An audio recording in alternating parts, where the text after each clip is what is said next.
Hello, everybody, and welcome to Children of the Cup, Episode 2, The Road to Jerusalem. So, I am going to be your storyteller, GM, DM, whichever you would like to call me, Forgotten Dreams, and I am joined by a lovely cast of people.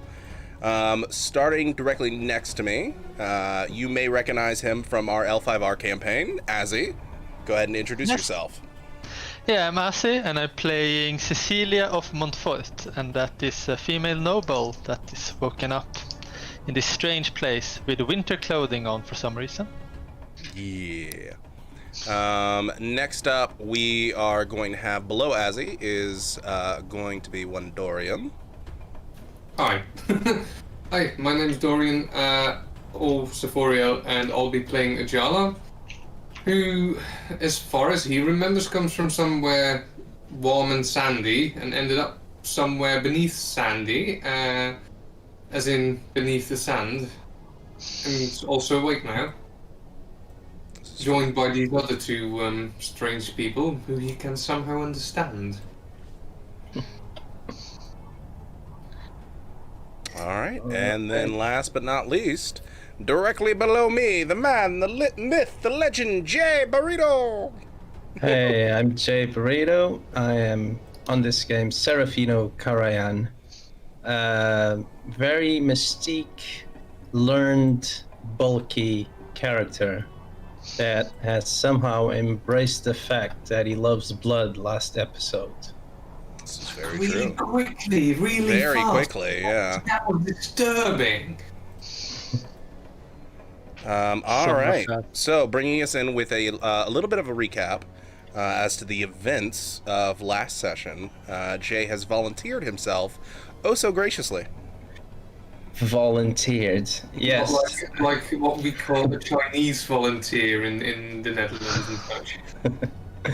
So, from being buried 7 feet deep into sands onto trying to break away from a casket with two strange figures next to them, chained up by the legs, breaking into the casket, sand sinking in, fear of death until some shoveling is heard from above, and being rescued by a nobleman called Ajij that takes him to a pub where a small child or a boy tries to remove the chains, and with a single hammer to the nail in the chains magically separate and are removed. After that bit of a scare, they try and gather supplies so they can leave by nighttime to start their walk to Jerusalem and trying to understand who each other are, because they are amnesiacs.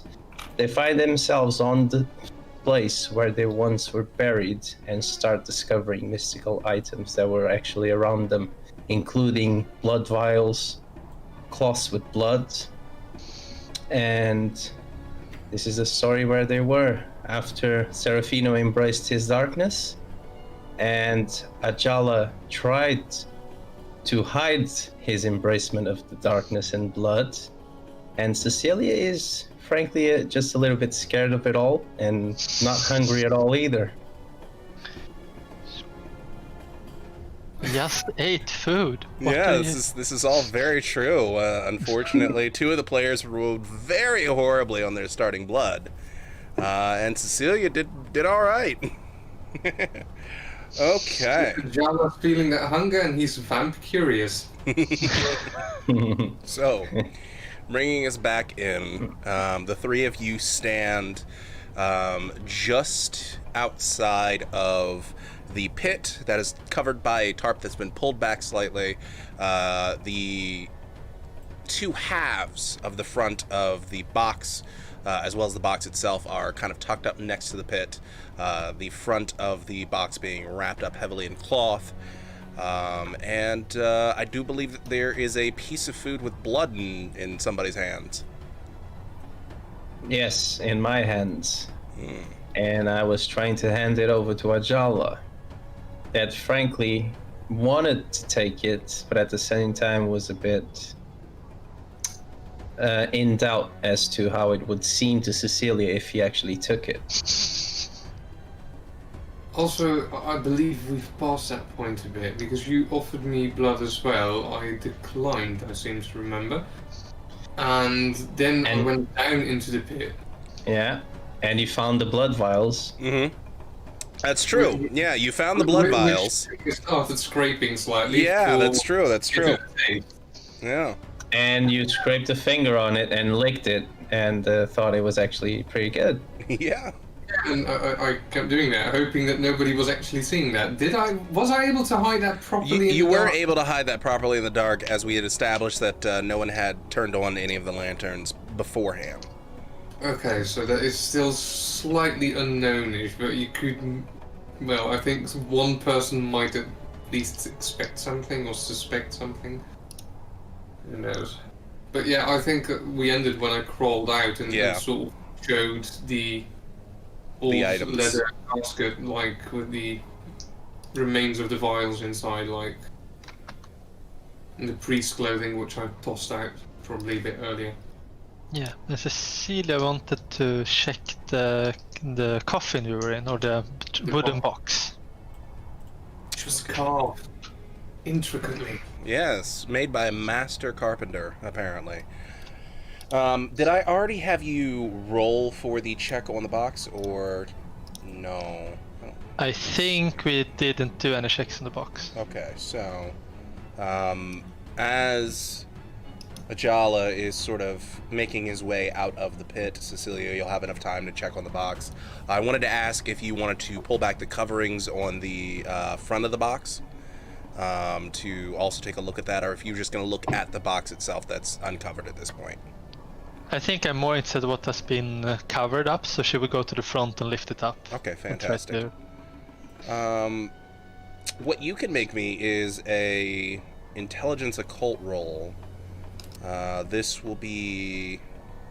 You're at a default of difficulty 6, but that difficulty gets raised, unfortunately, to a difficulty 7. Alright. Okay. So you peel back the cloth layers to reveal what is assumedly the front of the large box that all of you were placed inside. You can see that 3 intricately carved and engraved into the wood itself are 3 silver masks, each of them with their own odd engravings that you can't really make out the symbolism on them, but there is a sort of symbolism on each of the 3. And other than that, it's just a finely made front of the box. There is a small latch where each of the mouths of the masks are.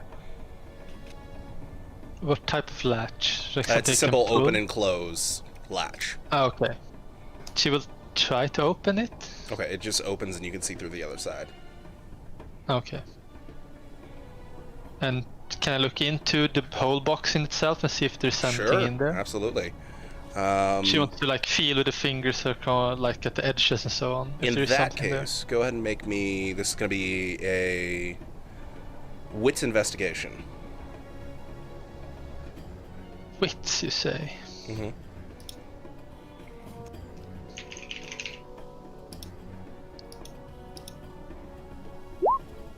Doesn't go well for me. Does not That go well. seems low. Maybe I didn't have it. Let me see something here. Let's see what we're going with. Yeah, difficulty of 6. But it only rolled 1 die. yeah, It should have been attribute 2 dice. So, let me go and check on your page real quick. Cecilia Yeah. Montfort character sheet. If we go to your primary page, your wits should be 2. is a 1 and your investigation is a 1. So, And what I rolled is the one. I do believe you rolled... Yeah, you rolled an attribute and ability, so yeah, that was the correct amount of dice.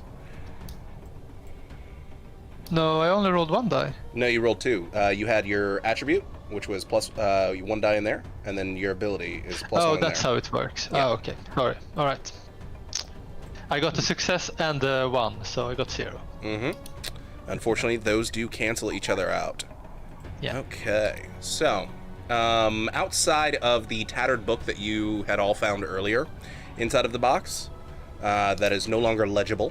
Unfortunately, you don't find any small latches or hidden indents or anything like that inside of the box that would give you any other clues as to what this could possibly all be leading to. Alright. I I will stop looking at the box and like look what the others are doing at this point. Okay. And I'll say it's at about that time that that Ajala has pulled himself fully out of the pit with the slipper, the bits of the black habit, and also the leather case. So, this is here something weird that I found. And I'll show the case. Alright. Okay. And this- Can you describe the case once Absolutely. more? I don't... So it's a very plain leather case to the normal eye, but inside is enough room for just a few things. In particular, there are a number of shattered glass vials that rest inside. There's also quite a thick coating of dried blood that looks like it's been scratched away at a little bit on the inside of the case, and there's a heavy smell of salt water formerly have being in here. Are there any writings on the There are velvet not. case? Okay. It is And the unclothed. clothing was aged quite horribly, I believe. as Yeah, well. the clothing has aged quite horribly. It must have been here long before we were put in this box. However, these markings on here, you spoke of a knight, Knights Hospitalier? the knight's hospitaller, as in the one that the old man spoke of. Are they supposed to wear this? And or search for any sort of heraldry on the any sort of Yeah, apparently he got the map where he found this from Athelstein, Crusader of the Knights Hospitaller, on Yeah. the road to Damascus. Does the habit show any signs of being from any of those knights? Unfortunately, it's so little cloth that you wouldn't be able to tell. You can tell it comes from a habit, but it's like the corner of a habit has been ripped, and that's what was left behind. It's not enough cloth to have been more than likely in a place where any sort of heraldry would have been placed.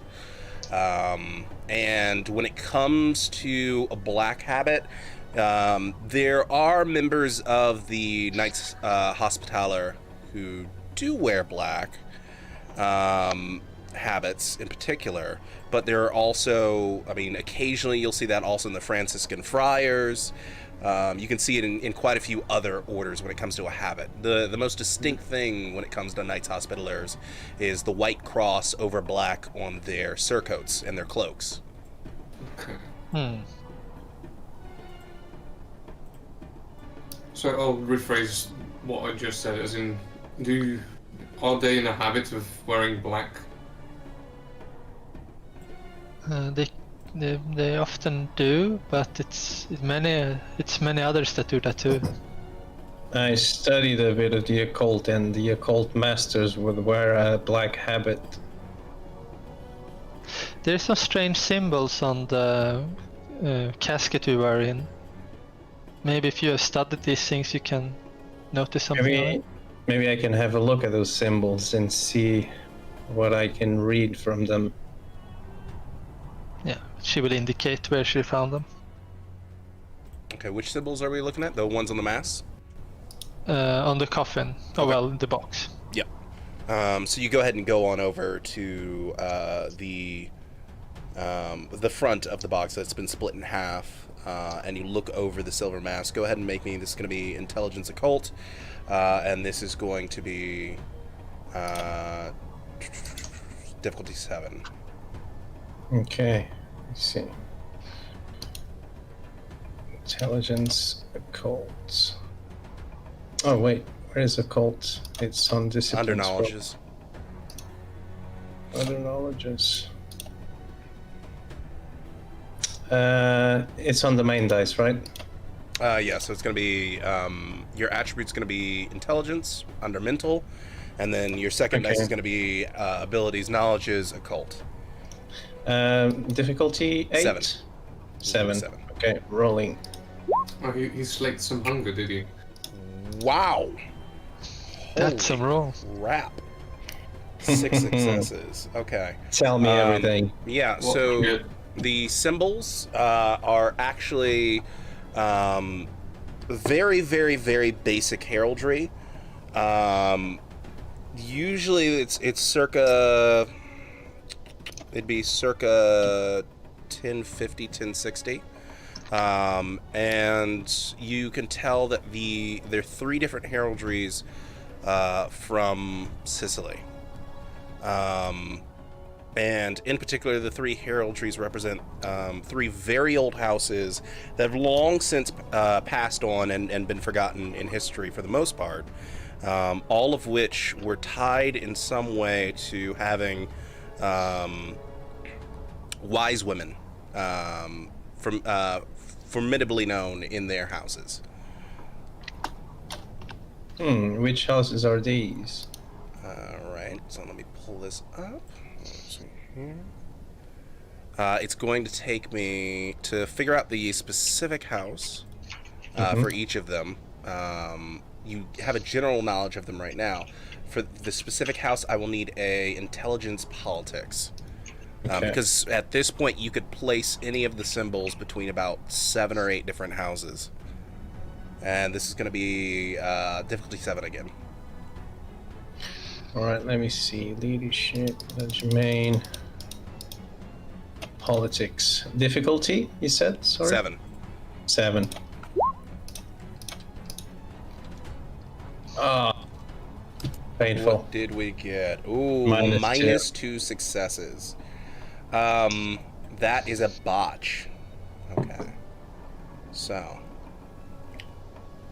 here's what happens. As you are attempting to think on what these houses could possibly be, which ones specifically, you're completely distracted by the fact that you have a gnawing, aching, painful hunger that is still racking your body. You could maybe figure this out, but right now you're too focused on wanting to feed. Okay. So guys, from what I can see, these symbols are tied to 3 very old houses that have been well known and tied in having wise, old, formidable women. But when I try to discover the names of the houses, I can't even think straight. I'm just so hungry. Ajala, is there any blood in those vials you brought up? Cecilia take a step back again. Ujala puts his hand on the axe, as in he was already rather mistrusting, and then came up the thing that he has been studying the occult. Now he's asking for the vials. I'm quite sure that there's not much in there that's going to interest you in the sense of what you are currently thinking. Everything's dried up. And Okay. I'll toss the case into the sand at his feet. Okay. Fortunately, that's the best I can do for now. Okay. When you say that you studied the occult, what exactly do you mean by that? I dabbled a bit here and there, but my main topic was angelology, the study of angels and demons. Demons? Demons. Yeah. As in the hand is not coming off the axe. For now. Is there any demons that hunger after blood? See this as well. Yeah. Can I tell them dreams, or do I need to make a roll? You would have to make a roll. All right. Tell me what. So this is going to be, once again, intelligence occult. And remember, due to your...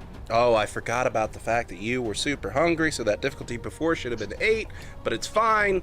Intelligence occult, difficulty 8. How many successes? 3 successes. So you can. Basically, there have been tales of certain creatures that trace back to thousands of years ago that feed on blood. And they are called vampires. They are weak during the day, but at night they are at their utmost strongest. yet they have a need to feed and to drink fresh, warm blood. And I'm afraid we've turned, or at least I've turned into one of those creatures because I can't think of anything else but blood. The axe is coming out now. Cecilia takes a step back. What are you saying? Are you a demon? I don't know, I feel human, but this is not a normal hunger. And I'm pretty sure you guys are hungry too. I'm not hungry. Shut up, you do not know what you are talking about. Are you sure, Ajala? Try some of the blood I showed you before, and see if it doesn't quench your thirst. I am wondering here how Ajala would respond to this. I think, considering how I think his personality is, he might be eager to sort of just shut him up by attacking him. But I'm not sure if I should do that as a player. Well, as Dream said, you can do whatever you want.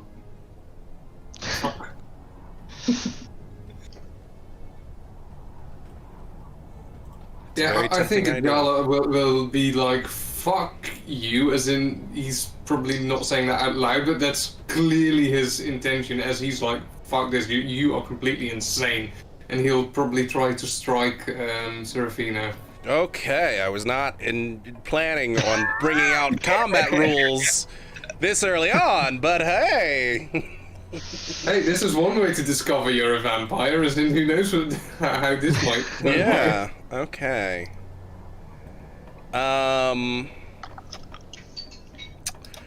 Okay. So, what I would like to happen is I need from Serafino. I'm gonna need from you a. Oh man, I'm gonna say wits empathy to see if you can detect the fact that that he's becoming aggressive enough to possibly attack you. Otherwise, I'm gonna say he gets a surprise round before the roll of initiative. Difficulty 8, yeah? Yeah, difficulty 8. Ooh, that's a botch. Okay. So you are completely oblivious. As Ajala, how are you going to attack him? What is your method of attack here? He just basically admitted that he was potentially a demon or a monster. So I'm thinking he's gonna pull that axe and gonna swing it at him, as in. You pull out your that hatchet. He's a threat, as in. Also, he's a threat in the sense as he was about to reveal that Ajala might be as well. He's not ready to accept that. Sir, I'm offended. Okay, so what we're gonna do? Exactly. I'll strike you down with God's might. Ajala pulls his hatchet what am I doing? from his Yeah. waist and quickly closes the gap. And you're gonna make me. This is gonna be a dexterity plus melee attack. However, before you roll, the victim player may choose to take a defensive action. So so I'm gonna say, because this is a surprise, you're just going to have a defense of 1 success.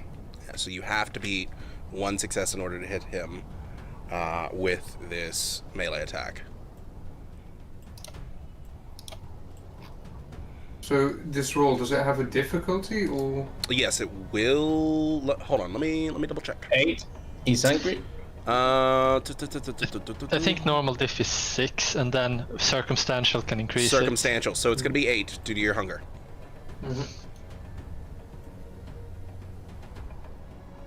Do I wait for Serafino's roll or what? No, Serafino does not get to make a roll because he is completely Surprised. caught by surprise with this. So all you need is 1 success to successfully hit him with 3. Oh, you bastard. Wow. Sorry. Okay. Once damage is rolled, so Serafino, you're going to roll soak. And soak roll depends on the character type and the damage type used. Let's see here. Generally use stamina plus fortitude plus armor for a dice pool, and successes reduce the damage caused. Let's Let's figure out the damage caused before we do that soak roll. So you are using a hatchet, I believe. So the hatchet is going to be strength +1, and it counts as lethal when it comes to the damage. So what is your strength? We were dealing with a vampire. Strength is 2. Okay, so that becomes a 3. So you're going to be taking 3 lethal damage. If this was bashing damage, you would automatically soak some of that.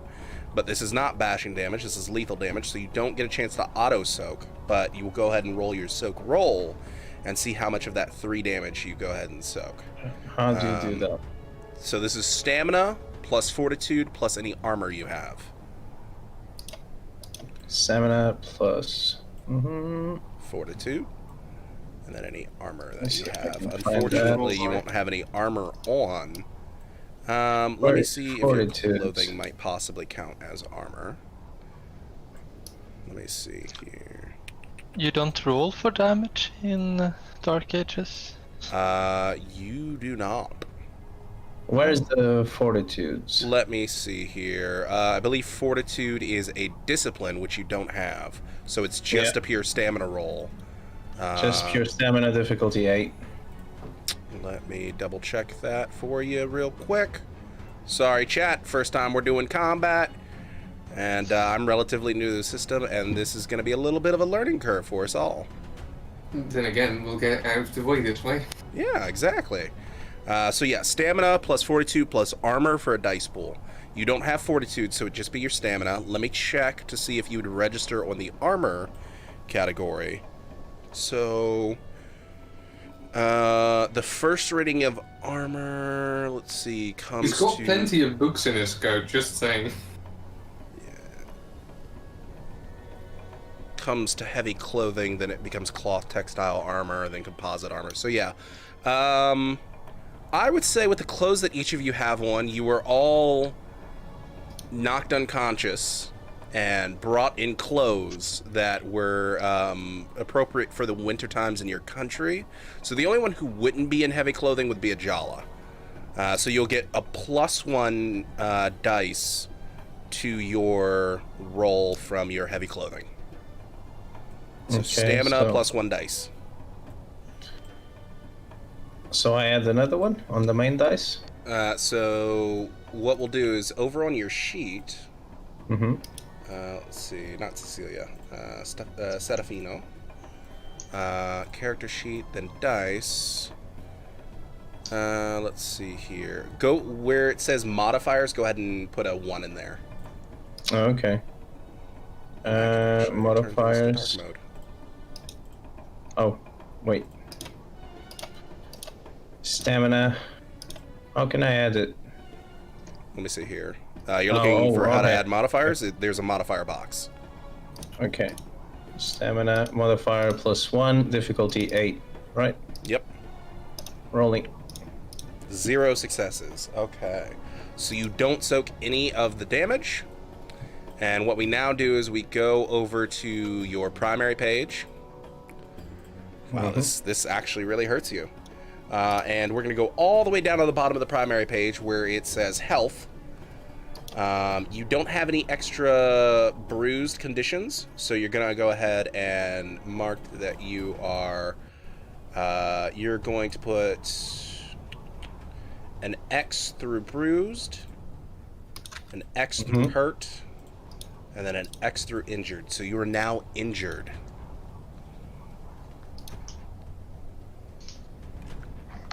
So, Okay. describe to us how you attack, how Ajala attacks Serafino.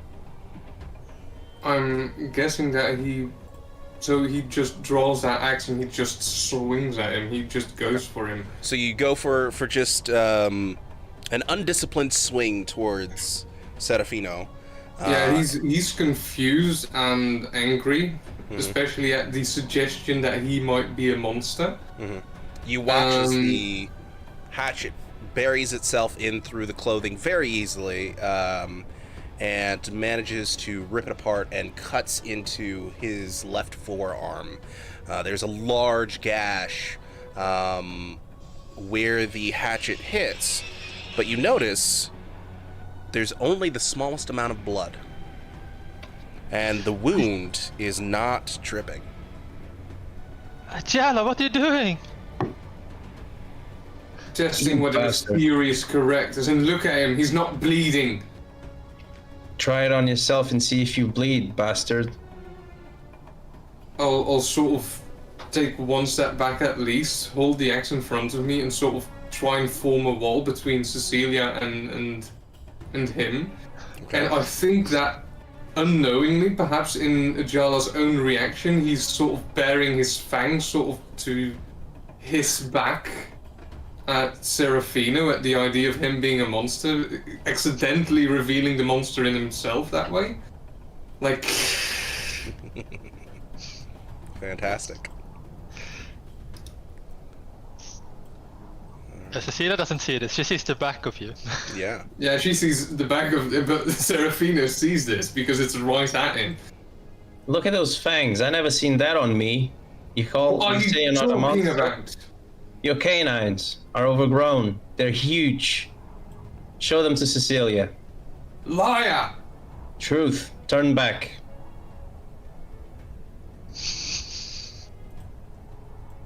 Oh, Holy Father, no. No. This cannot be. Cecilia takes a What? step back. And he'll drop the axe and drop to his knees at this point. Like, no, this is impossible. This is not happening. What the hell have you done to me? I have done nothing. I woke up in the same box you did. I just have a bit of Exactly. knowledge And about you these know about things. this, apparently. You know what this is. Do you remember who you are and where you're from? Because I'm not. I just know things.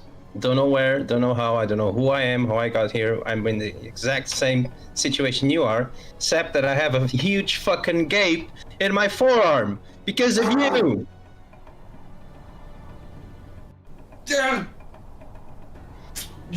He grabs the axe off the ground and just storms off into the desert. Like, Okay.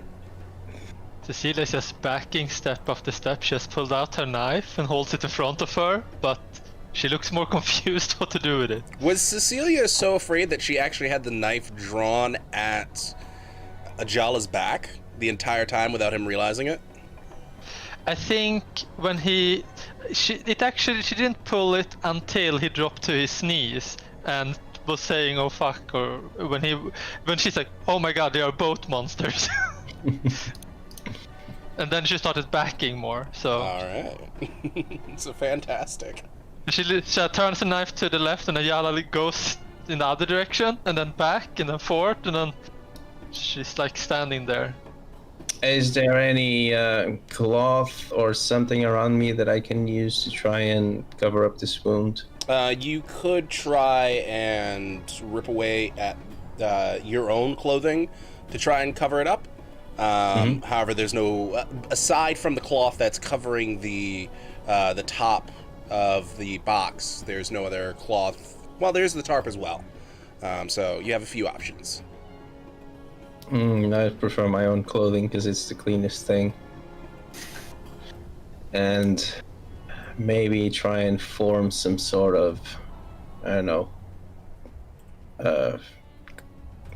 band-aid or a bandage, or try and bandage up the wound. Sure. Go ahead and make me. Let's go for a wits medicine roll. Okay. Didn't botch it. I hope I didn't jinx it like that, but yeah. Medicine. So in that case, you're able to create a very rudimentary bandage with some of your torn clothing. Okay.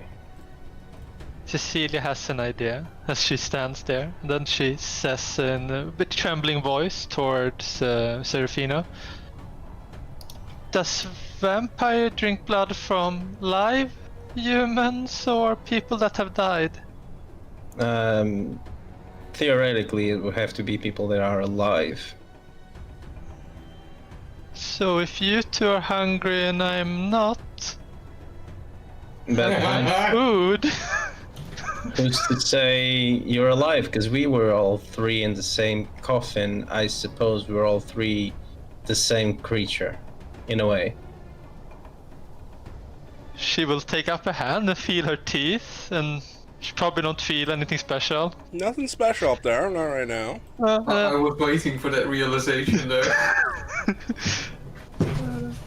I don't feel like something else. I feel not hungry. I don't have any teeth. I don't know, maybe you might be normal. I don't know. But I don't have any feelings of aggression towards you. At least not right now. Or I don't feel like I want to feed on you, or that you have warm blood, so I don't know. This is all a bit weird to me. I'm hurt, my forearm is killing me, and that bastard just ran straight into the desert. Her only thought is on one of the words he said, and those words were "for now." That is what she heard from that exchange. While the two of them essentially begin to discuss and stare at each other, and Cecilia goes through the possible thought that she could be turned, or she may be the food, one or the other. Possible prey. Ajala, as you are storming off into the desert, you picked back up the hatchet, and you get a couple of feet away from them, far enough away so that you can just barely hear their conversation over the shifting sands, before your mind begins to race and think about the blood on the axe. I'd like you to make me a frenzy check. Let's see here. Let's figure out exactly how you're gonna make this roll. As I go all the way down to the bottom of my DM screen. Let's see here. It should matter if he is following a path with instinct or a path of self-control. Let's see here. So, frenzying. Here we go.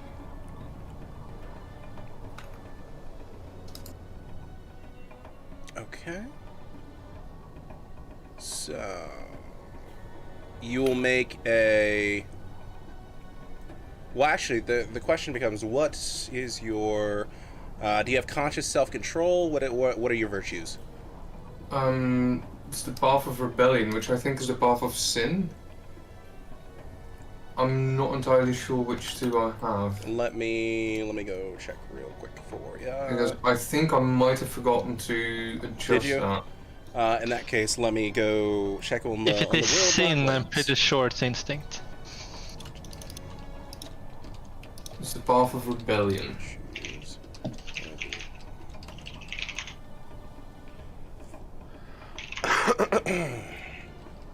VTM. Let's see here.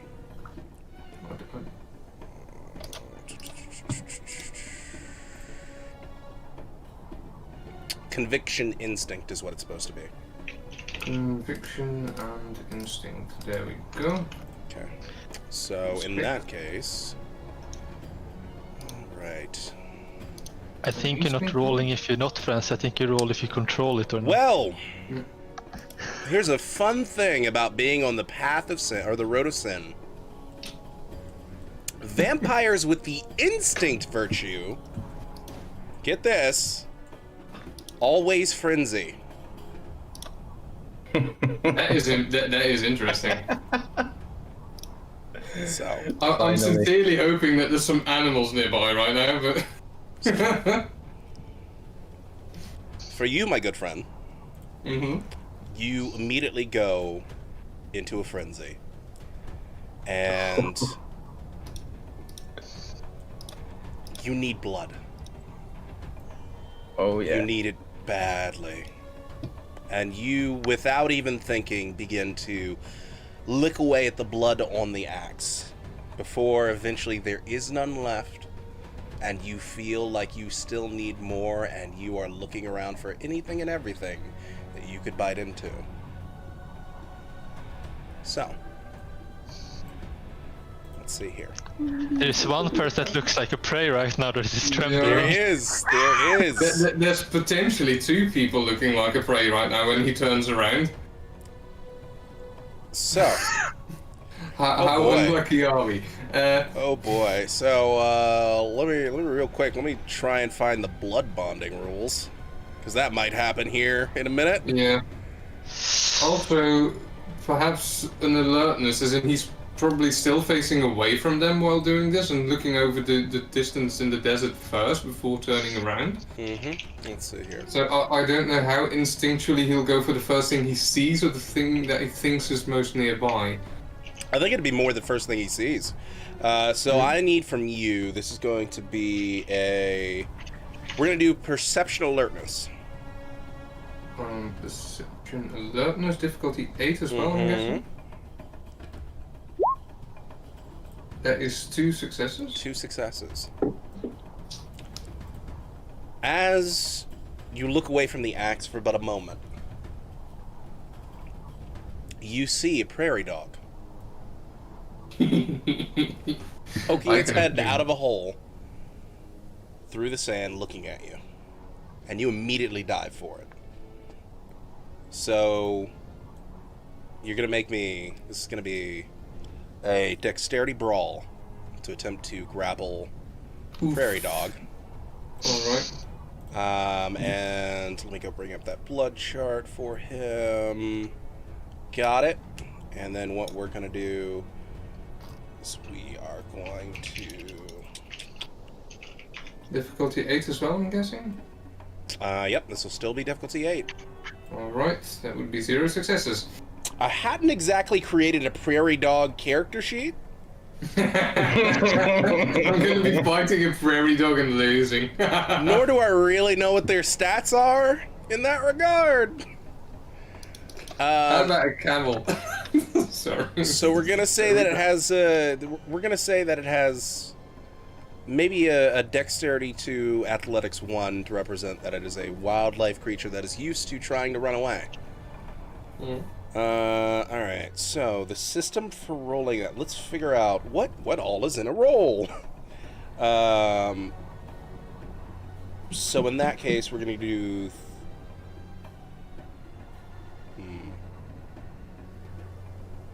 Okay. I think we can /R 3D. No, not 3S. 3D10. And then. The 3DS, is that a variant of the witch? I think we then do. It's been a while since I've done one of these. This will be difficulty 6. And You're then just gonna drop rip the prairie lowest. dog's head and suck right on the marrow. If I can manage to catch it, that is, because it's faster than I am right now. I think, oh no, perhaps not. Well, unfortunately, the prairie dog is not faster. And you do grapple onto it and immediately begin to drain it of all of its blood. Does it squeal or scream or something? Oh, it's a squeal, but it's a very short one, as it is immediately overcome with the beauty of the embrace, or the kiss, I should say. Poor creature.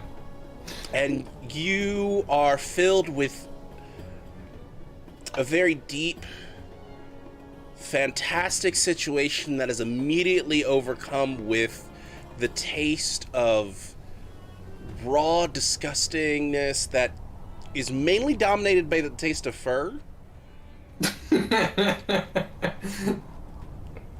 And What was that guy talking about? This is disgusting. it's like biting into a 3-week-old steak. That's what it tastes like. So, with that, you're gonna have to go through a lot of prairie dogs because the prairie dog only has Like, a very tiny amount of blood. 1 blood point. Boink. Okay. So you So go I'll ahead, fill that one in. immediately you chuck it away, and your blood pool goes up by 1. So you're now up to 3. Alright. Do we see this? Yeah, in full view of the moonlight, you see as Ajala's figure darts about within the darkness until he lands on top of something in the sands and You can't tell exactly what he's doing, but there's some weird sounds over there, and then suddenly you watch as the body of some creature is flung a few feet away from him. As you look up for more prey. I will say, Ayala, what are you doing? It's probably not very elegant. No, it's not. Okay. Not at all. Another alertness perception, or Well, did somebody just give their position away? someone just gave their position away. Fuck. So, this is going to be an felt like that alertness perception, difficulty 6. Alertness perception, difficulty 6. Mm-hmm. There we go. Three We've been 3 successes. successes. Oh no. Well, Of course. Cecilia's voice calls out to you, and you immediately turn to look at her. Cecilia, I need you to make me roll, actually. Alright. This is going to be actually... Wait, is he going to attack Cecilia? There's a possibility. It depends. Okay. Probably a discipline that might be triggered like instinctually or something. I might put my forearm in front of her. I need to double check Cecilia's character sheet here. So sorry, I'm going to poke around here a little bit with Cecilia. That is fine. Mm-hmm. What are you doing poking Cecilia? Okay. Very interesting. Okay. Alright, what I'm going to have you do is, Cecilia, I would like you to roll me. This is going to be Charisma Empathy, difficulty 6. Then we're going to have, in return, this is going to be versus Ajala, your intelligence, awareness, and this is going to be difficulty 8. Alright, so And charisma, empathy, diff 6. yeah, for you it's going to be charisma and empathy. Oh, 3 successes. 8, right. Intelligence, awareness, difficulty 8.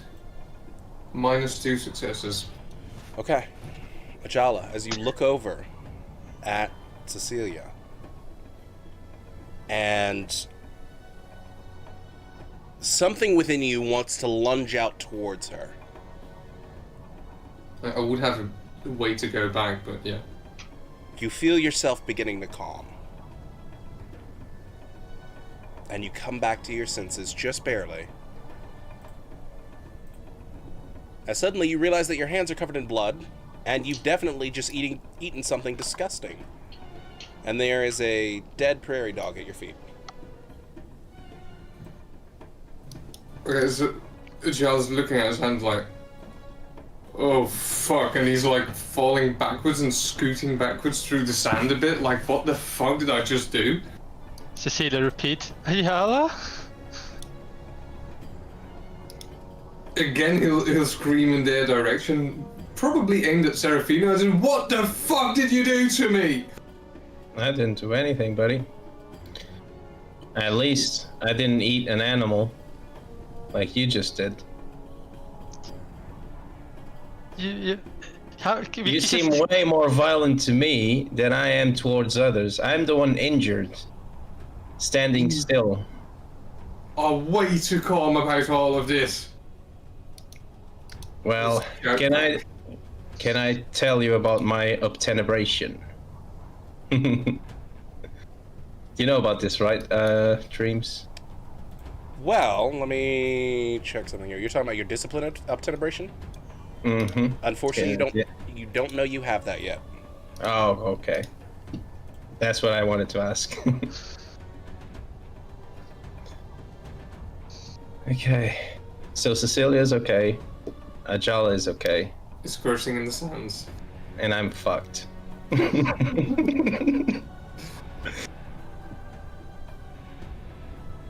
Alright. So what do we do from now? What do you guys want to do? You want to attack me again? Cecilia's scared shitless. What do you want to do? Do we want to continue the walk? We want to search more in here? Can we agree on not attacking each other for a while? See that turned back and forth with a knife pointed at both of them. She's a little like stammering, like she doesn't really know what to say. This is a bit unreal situation. I'm imagining that this is being shouted back and forth since Ajala was quite a bit away at that point, and he's probably sitting there in the center. I'm wondering, is he serious? As in,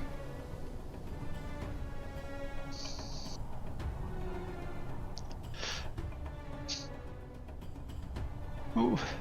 just this silence. As in, he doesn't know. Yeah. Can you He really cure? doesn't know. Can you fix so someone is not a demon anymore? She says Oh, yeah. pleadingly towards Serafino. We can pretend, but I'm still hungry. I don't remember being a demon. Also, what? You see that I- take a step back again when you say, I'm still hungry.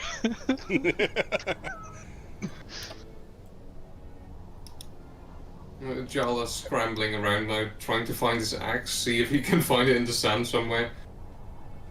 Pick it up, and then also remembering that he himself is actually also truly quite hungry still, sort of taking a quick glance around if there's any animals nearby that haven't fled yet. Not a The single answers are one. none. Nope. Exactly. I take this moment to go down to the burial site and do my own search Okay. for clues. In that case, this is going to be Wits investigation, I do believe. Yep, Wits investigation. Okay. Oh, I'm sorry, not Wits. Perception. What's perception? So perception investigation. Okay. Perception. Hmm. Wait, I don't have investigation, do I? It should be in the list anyway, even if you don't have it as a skill point. So perception, alertness, intimidation, leadership, legend, main. It's under your knowledges. Yeah, it's far down. Way down Oh, at the bottom. Yeah. Investigation, difficulty 8. One success. Mm-hmm. Going Still- down into the pit. Searching around.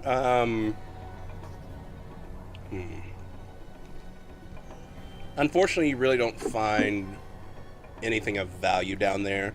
The only real signs of anything going on here are a couple of tracks left behind by the people who dug you out at this point. And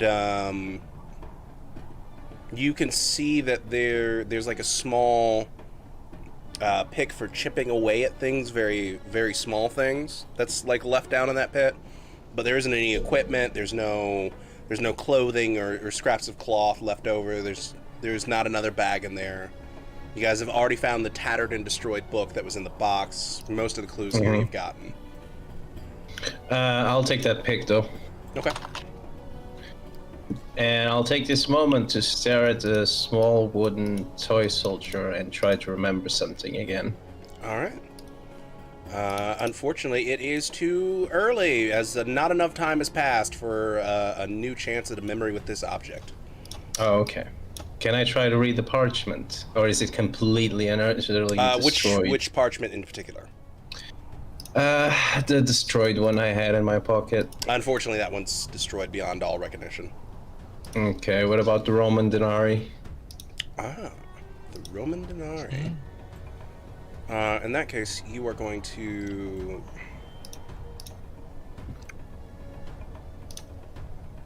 With the Roman denarii in particular, I need you to make me a intelligence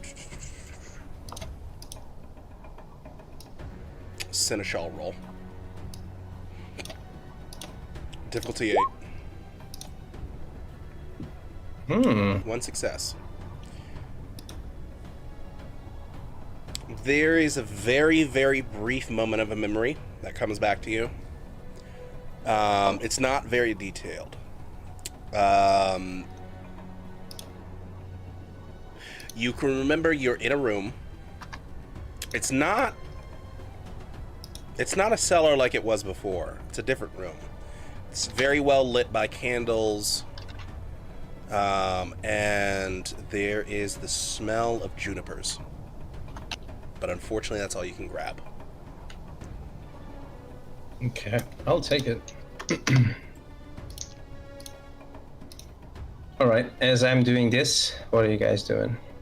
Yeah, Cecilia stands and she looks over towards Yala and says, "So what now?" Charles scrambles up with the axe and he puts the axe away, holding his hands like open, like I mean no harm before approaching Cecilia. I swear I don't want to hurt you. I don't know what came over me. I don't understand what's going on. He knows way too much. I'm not liking this. Is your hands filled with blood that this is happening? Yeah. Because Yeah. she tries not to look that disturbed, but she is holding the knife, but she's not like holding it in front of her, but she's like holding it close to her own stomach. And like, oh, okay, that is good. Are you still hungry? Very much so. Unfortunately, that feeling is quite present. It's probably loud enough for Serafino to hear that. I can scream from the bottom of the pit. Told you! I don't like him. I don't know what to think anymore. Everything has been so chaotic. Why are we buried here? I don't know. I just want to Whatever go it is, home. The whole situation's just wrong.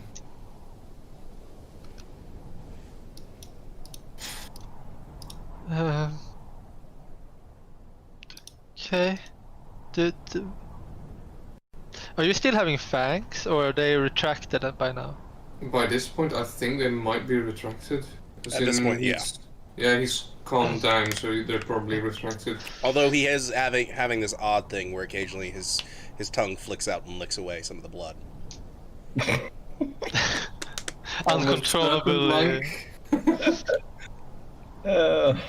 Like this gecko all the way up to his eye and then back. No. Alright. We're not making that canon.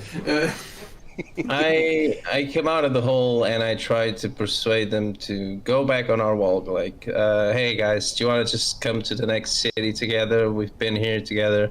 We can get there and split up, and each one of us can have a moment to think, or whatever the hell is going on, or whatever. You don't trust me, Ajala, that's fine. Cecilia's scared shitless. I suggest we just go somewhere where we wanted to go, to a city, and take some time off of each other. What do you guys think? I think a city is probably good. But We have to move on. I still fear that I am not... That I am maybe something you were supposed to eat. So I will walk a bit to your side, so I don't walk too close. Yeah, that's fine by me. I'm probably limping too. Because I'm injured and hurt. Well, you aren't limping. It's just very uncomfortable to move your left arm. Yeah. He still says that anyway, like... I'm probably limping. He probably fakes a limp just to try and make Ajala feel bad. But Yeah. he's like, no, you're a monster, you turned me into this, so he doesn't care. Okay. So getting to the next city is going to be difficult. The next city is several days away. Getting to the next town is much easier. Well, at this point, it'll be sunrise by the time you guys make it there. But what's the plan? You want to try and head directly for the 10-day walk to the nearest city of Jerusalem, or do you want to try and go from town to town, which would instead take you a day to get to the nearest one? Then it's another on foot, anyways, 3 days journey to Daram, and then from there you can kind of hop and skip a day to Ibeline, and then I'd say Yeah. get to a town. Yeah, town to town. That is Down seems as more reasonable than to It's a walk lot 10 faster days. to hop town to town because eventually you'll hit the pilgrimage road, which makes travel a lot faster, even if you're I on foot. think, yeah. Yeah, and think at Pilgrim's this Road- stage, going through the desert straight to Jerusalem, there'd be no prairie dogs left.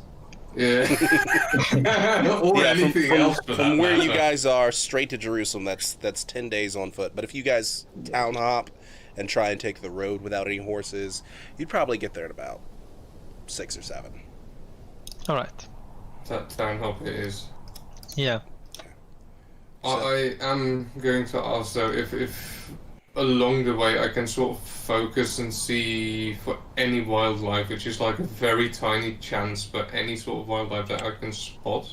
Sure, you can go ahead and make me Sorry, a wits alertness roll. This is going to be at difficulty 9 due to all the shouting that's been going on. Alright. Along the way I'm thinking, so when we're It's just the Bit initial one is further difficulty away 9. When you from get here, closer to okay. town, we can make another one. quick question, as in I do have heightened senses, but Ooh. I'm not aware of that. At least my character's not aware of that. Jala doesn't know. Well, I would say because you're so hungry, and because you are desperate to find an animal to feed on, go ahead and add in the heightened senses. So that would be perception and The sight and senses Learn- lower the difficulty with 2, like in other system. let me check. I'm not entirely sure. me I've got the check it. description here somewhere, but So yeah, it's gonna be we're gonna do wits, alertness, and then I believe it's aspects that you're getting the heightened senses from. with alertness aspects is the heightened senses. Yes. Okay, so you're not gonna add on the aspects as additional dice. We'll just how many dots do you have in aspects? 1. Okay, so you'll take off 1 difficulty, so that'll go back down to an 8. All right. So wits alertness difficulty 8. No successes. Unfortunately, as you travel, you find that the path that you take is void of any life. And any life, well, it's not void completely of life. You do see the odd occasional life here and there, but it's miles out in the distance that occasionally you spot something on a dune somewhere and then it's gone, or it's one of the night aerial predators that flies by, such as a hawk or things like that, that kind of just swoops in very briefly and grabs something and then dashes off. Is it like obviously way stronger in sight or sense, whatever, that it's obvious, or is it? I would say you can definitely tell something is up. You feel more keened into your senses than you're used to at the moment. Things are coming about, the images of things are coming about to you a little bit more sharper. The smells of things are a little bit sharper as well. Which isn't exactly the best thing to have when 3 of you When you're hungry, smell yeah. like stale, well, essentially people who've been in a box for 30 years. Which we don't know about. thankfully. Not the greatest smell, I will admit. I have new clothes. Yes, that is true. You have new clothes, but it does not get rid of the fact that all of you smell as though you need to bathe deeply. Yeah. So, like in the middle of the journey, Jala will suddenly be, we need a bathhouse. Yes. During the journey, actually Cecilia will also pick up a rock. Okay. And if a bird or a rodent of some kind comes close enough, she will toss the rock at it. Sure, we'll Trying say to hit that it. during your travels, a bird of prey does come within range. So about halfway through your journey, go ahead and make me. This is going to be dexterity and then your archery.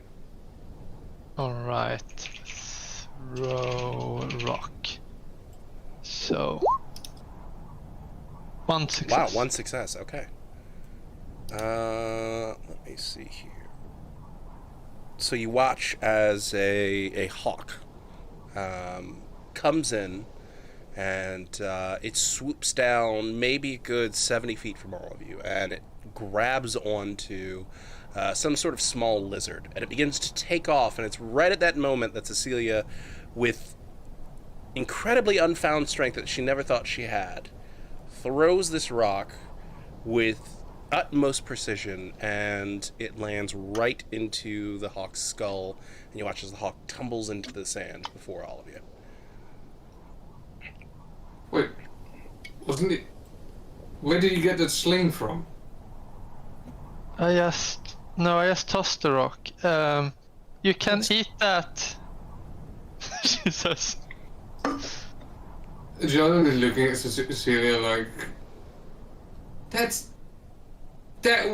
rock went way too far for tossing, as in you. Huh? There have been many feats that you've seen at the occasional stoning of powerful throws, but nothing on this level. Yeah. Despite that, the hunger is also still rather present, so I'll have a quick glance at what Serafino is doing, and if he's not going for it, I'm gonna grab that bird from the ground. Okay. So, you go ahead and grab the bird, and you completely drain it?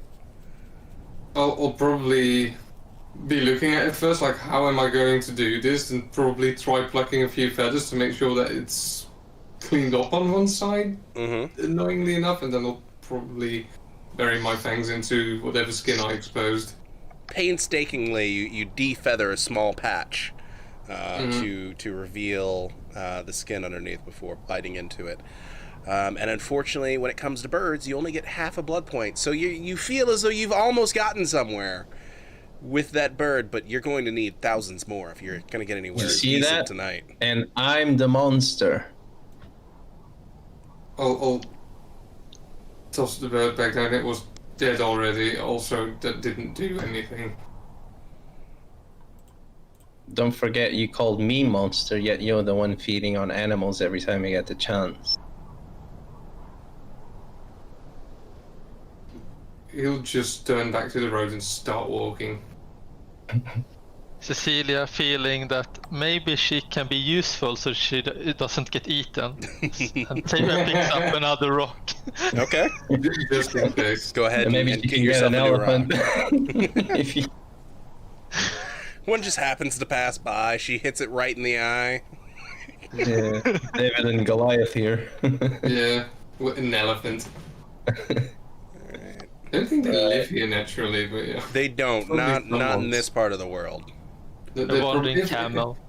What's in our scenery? What's around us? Just sand while we You try are to get just stuff? surrounded by the beautiful of sand. How's my wound? Occasionally a I'm palm gonna have tree. to- Occasionally. Gonna have to feed for it to get better. So, in order to heal that wound, you're going to have to actually use blood in order to close that wound up. Yeah, unfortunately. Let's see Already here. hungry.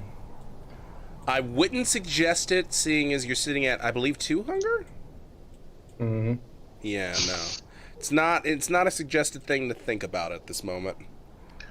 Mm-hmm. Okay. Just keep Cecilia has walking. all this blood in her. You will eventually very slowly begin to naturally do it, but that'll come along the road.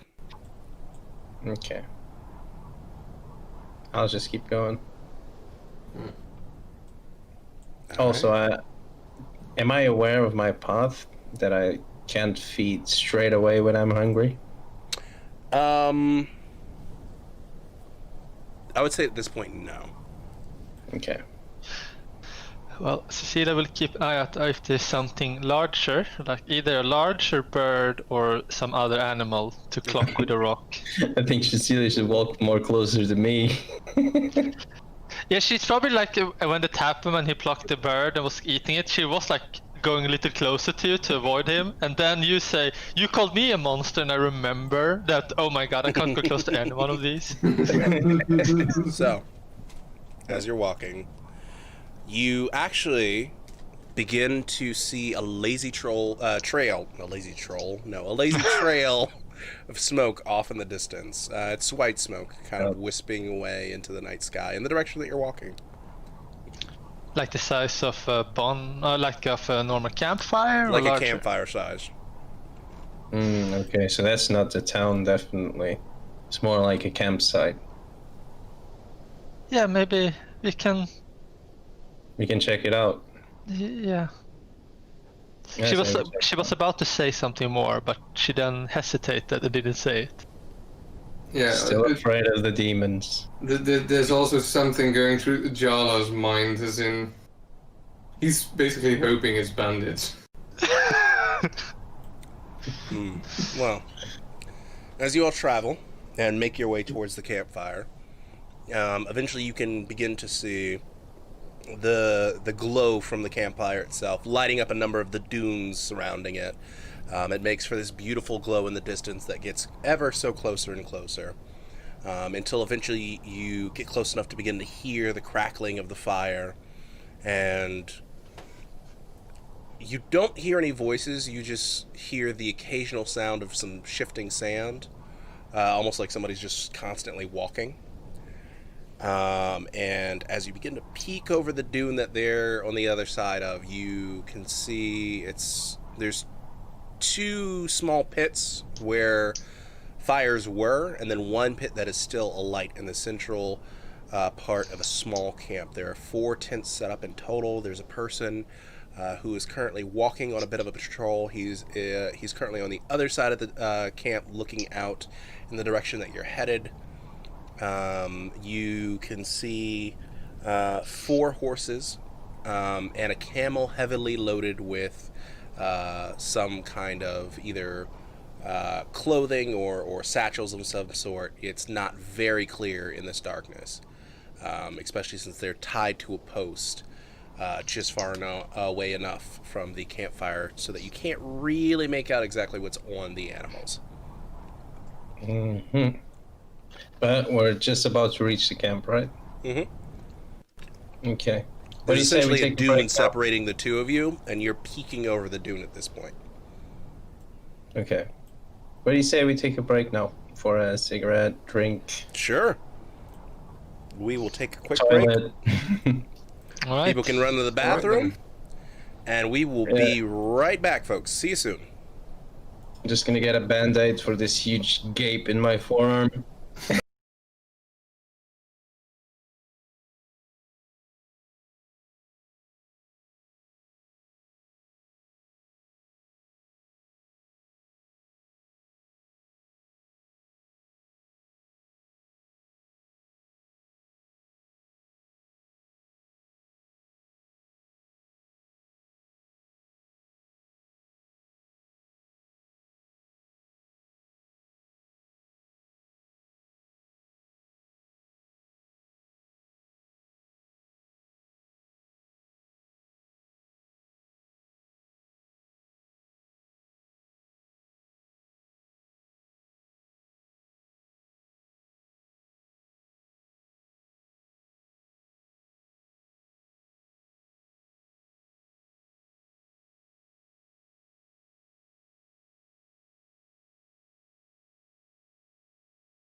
Hello, ladies and gentlemen, and welcome back to the Children of the Cup.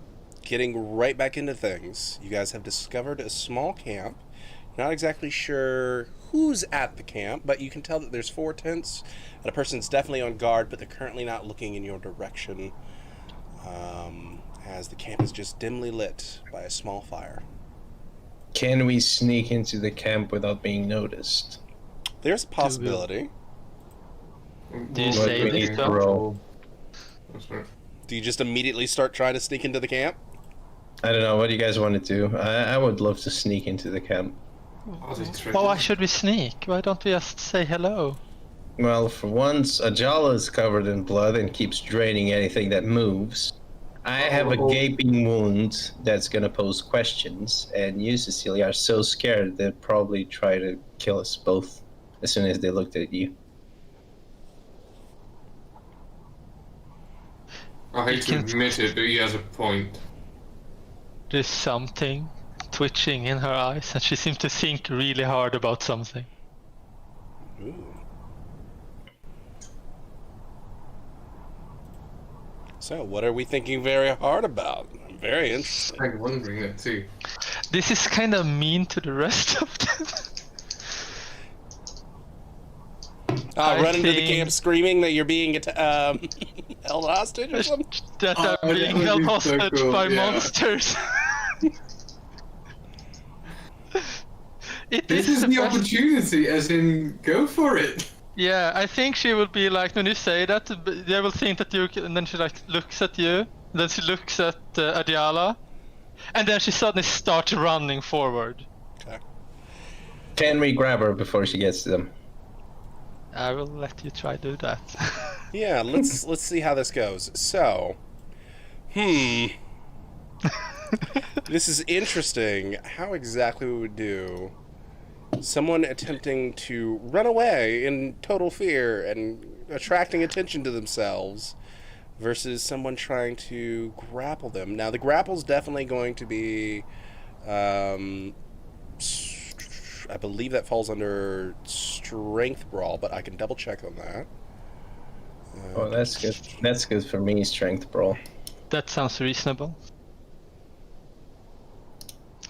Running fast is athletics and stuff like that. If I'm trying to run away, that might be something.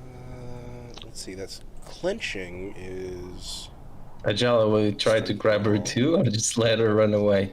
I'm when she starts running, I'm just letting her go and seeing what's gonna happen next. As in, if you follow her to grapple her, I'll probably just watch that happen for the time being, because the whole thing is Jala's hungry, so he's seeing opportunity here as well in this situation.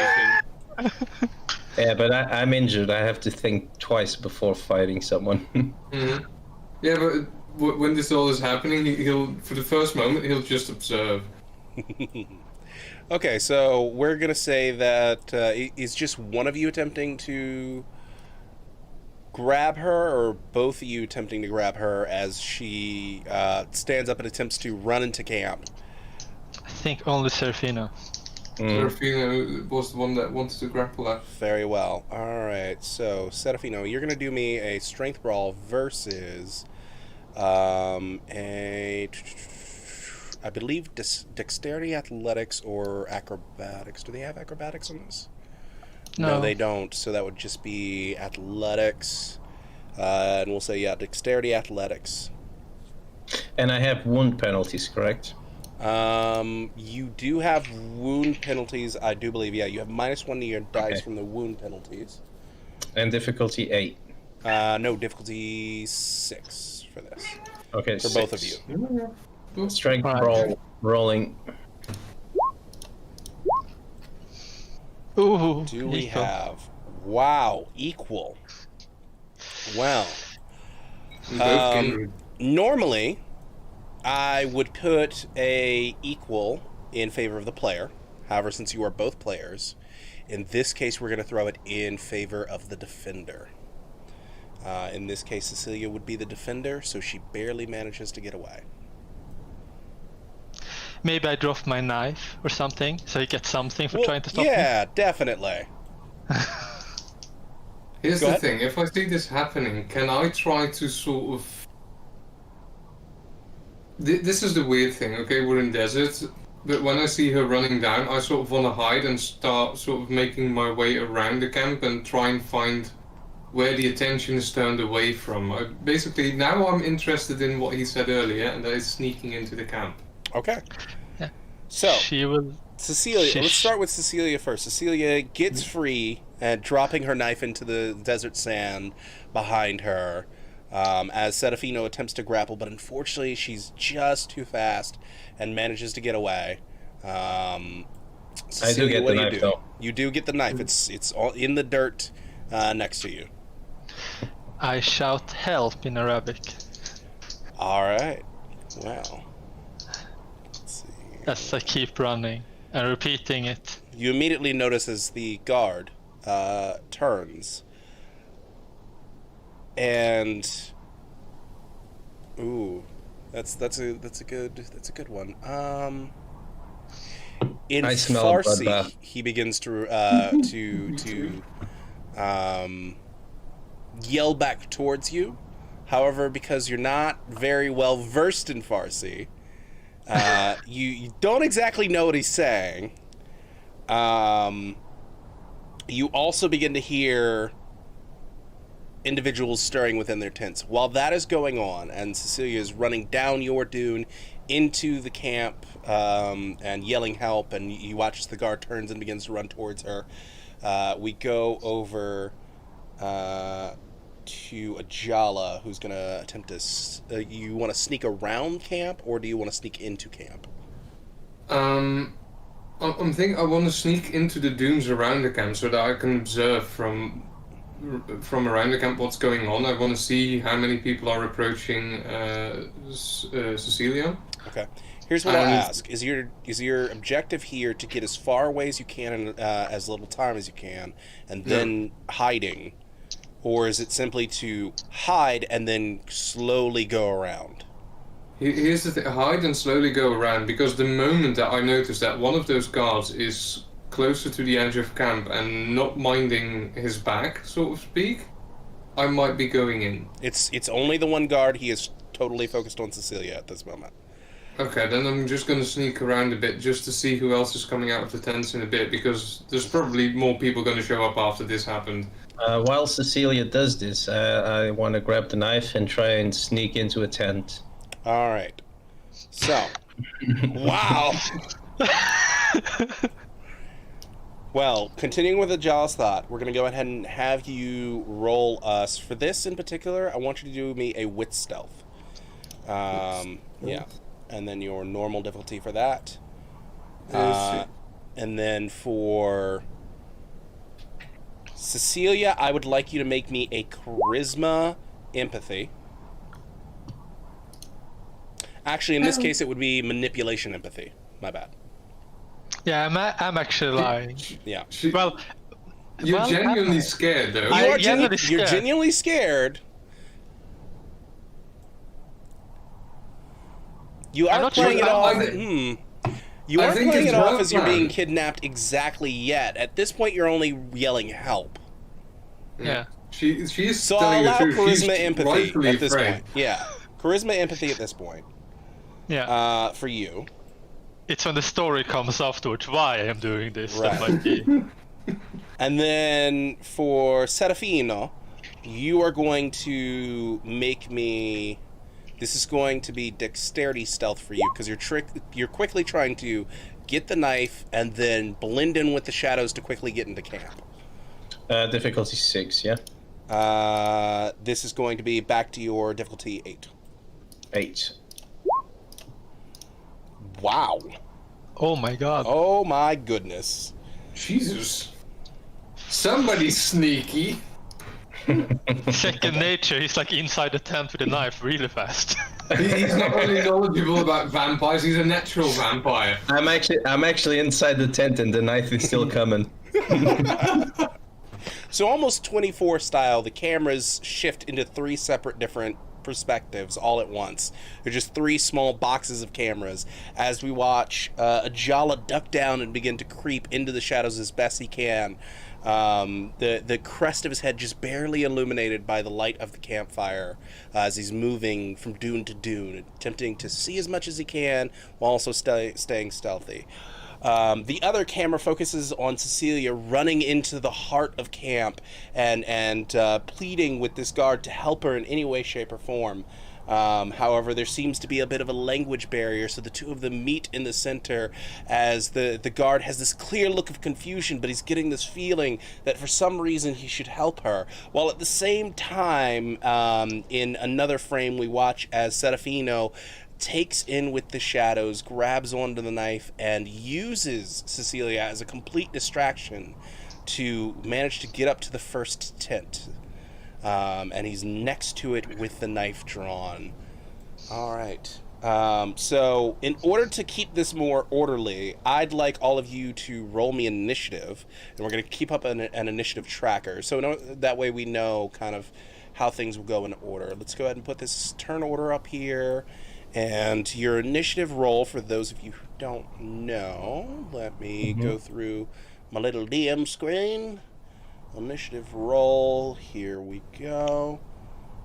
So every character possesses an initiative rating equal to their dexterity, plus their wits, and any dots in celerity that you have. At the beginning of every turn, roll one die and add the initiative rating to the result. Okay, so it's your dexterity plus your wits and any dots in celerity that any of you have, plus that D10. Difficulty this might 10? be automatic. There's no difficulty behind this. Is difficulty 0? Yeah. Okay. No. So, let me see here. There was Is a that button roll? on the sheet that said Oh, if there's a button initiative. on the sheet, then that should be correct. I tried that. That's what gave me that result. I don't Okay. know how Yeah. it calculates this, but I'm it not gave sure me how that the sheet result. is calculating that, but if there's a button on the sheet, I'm going to trust the sheet maker. And you know what? We don't have tokens to put into that turn order, so here's what we're going to do. We're going to quickly... Serafino doesn't have a token still at this moment, as he hasn't decided on a photo for himself. So we're going to drag out... Oh, I have one in-game, though. Do you? On the map. Let's see. If you look on the map, it should show. Let me... I will just roll again, but I will add my next result because I can automatically add it in. 8.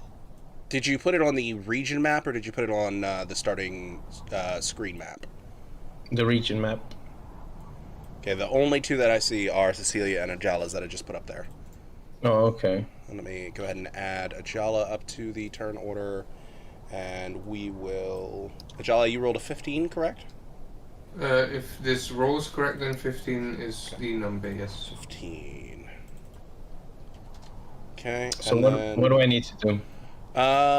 Take the image that you had for your character and just go ahead and quickly upload that into your character sheet on the bio and info page. So you can click on your character sheet and then hit edit, and it should bring you a thing where it's like, would you like to upload an image? And kick that in there. Otherwise, I can grab a basic image for you. Okay.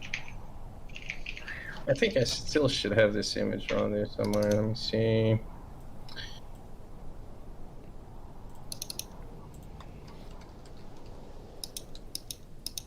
If you don't, that is totally fine, and I can grab one briefly for you. Yeah, grab one for me at the moment. Don't know where I put this. I uploaded an image, but I think it just saved like where the characters show on the map. You know, like it says Storyteller, Sephorial, JB, and Cecilia Azzy. You know? Gotcha. Let me see here. Let's go with freelance characters, and then we'll just quickly grab this one.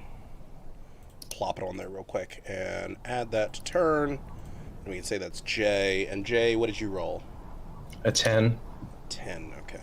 10. So, let's go ahead and order this by descending. There we go. Alright. It's gonna be fun. So as the three cameras, 24 style, are showing on screen, we watch as the camera on Ajala comes into the main focus, and the two other cameras disappear for a moment. As Ajala, what are you doing as you see Cecilia down by the campfire trying to get the guards help? You don't see where Serafino has gone. However, you do slowly begin to see a few individuals very slowly making their way out of their tents.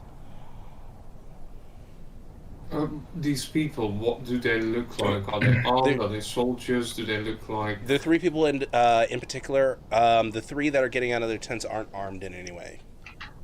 Not armed in any way? They seem to be civilians. One of them seems to be a female. You're not fully able to make her out just yet. The other two seem to be males. All three of them, though, are much more wiry and slim compared to the man that they had guarding. Okay, then for the time being, he's just hunkering down and observing. Okay. Still on his observation duty. That brings us over to Serafino. You watch as the tent near you begins to move, and you watch as a very frail man in very basic clothing, sort of clothing meant for travel. So very light clothing in a dingy brown colored light clothing. Begins making his way out of the tent. The only really distinguishing features about him is very long, dark hair, and a bit of a 5 o'clock shadow. And he looks to be Muslim. Okay. I want to grab this man and go back into the tent with him. Okay. All right. And I'm gonna drain him to the very last drop. Okay. And he's calling me a Very monster. interesting. Embracing your nature fast. Very quickly embracing your nature. You don't see me, you don't know. So, we don't know. Depending on how hard the man screams. So we're once again we're going to use those grapple rules. This time he's not. He is surprised, so he will not get a chance to really react to this initially because you're so stealthy. And he's frail. And he's frail. So go ahead and roll me up a grapple. Let's see here. And then it's going to be a strength brawl. Okay. Difficulty 8, correct? For this, difficulty will be normal, so that'll be 8 for you right now. 8. Okay. Oof. That is a botch. So, you go to attempt to grab this man, and while he is frail and wiry, and he doesn't look like he has much strength in him, and even though you do catch him by surprise, he manages to, as you go to grab onto him, he quickly knocks you away from him and begins yelling, stumbling onto the ground and yelling, pointing in your direction. And he's yelling in Farsi, unfortunately. So, Cecilia, you don't understand him, except for the word help. And there's a lot of that going on. And as you look over Cecilia, it is at this point that Serafino has become visible, as he's been being clearly pointed out by this individual.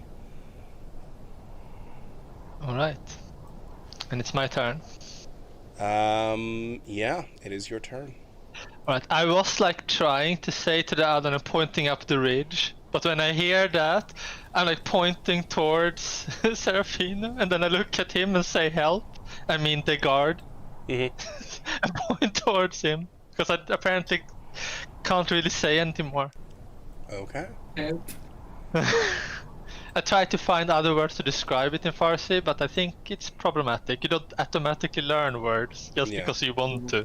Yeah. All right, so unfortunately, Serafino, your plan's dashed. This man will enter into the initiative tracker, and let's see here. We'll just get him a very basic token to throw him onto the initiative tracker. This isn't going to necessarily represent exactly him, so don't be frightened by the image you see. Let's add him to the turn. Imagining like something really, really scary right now.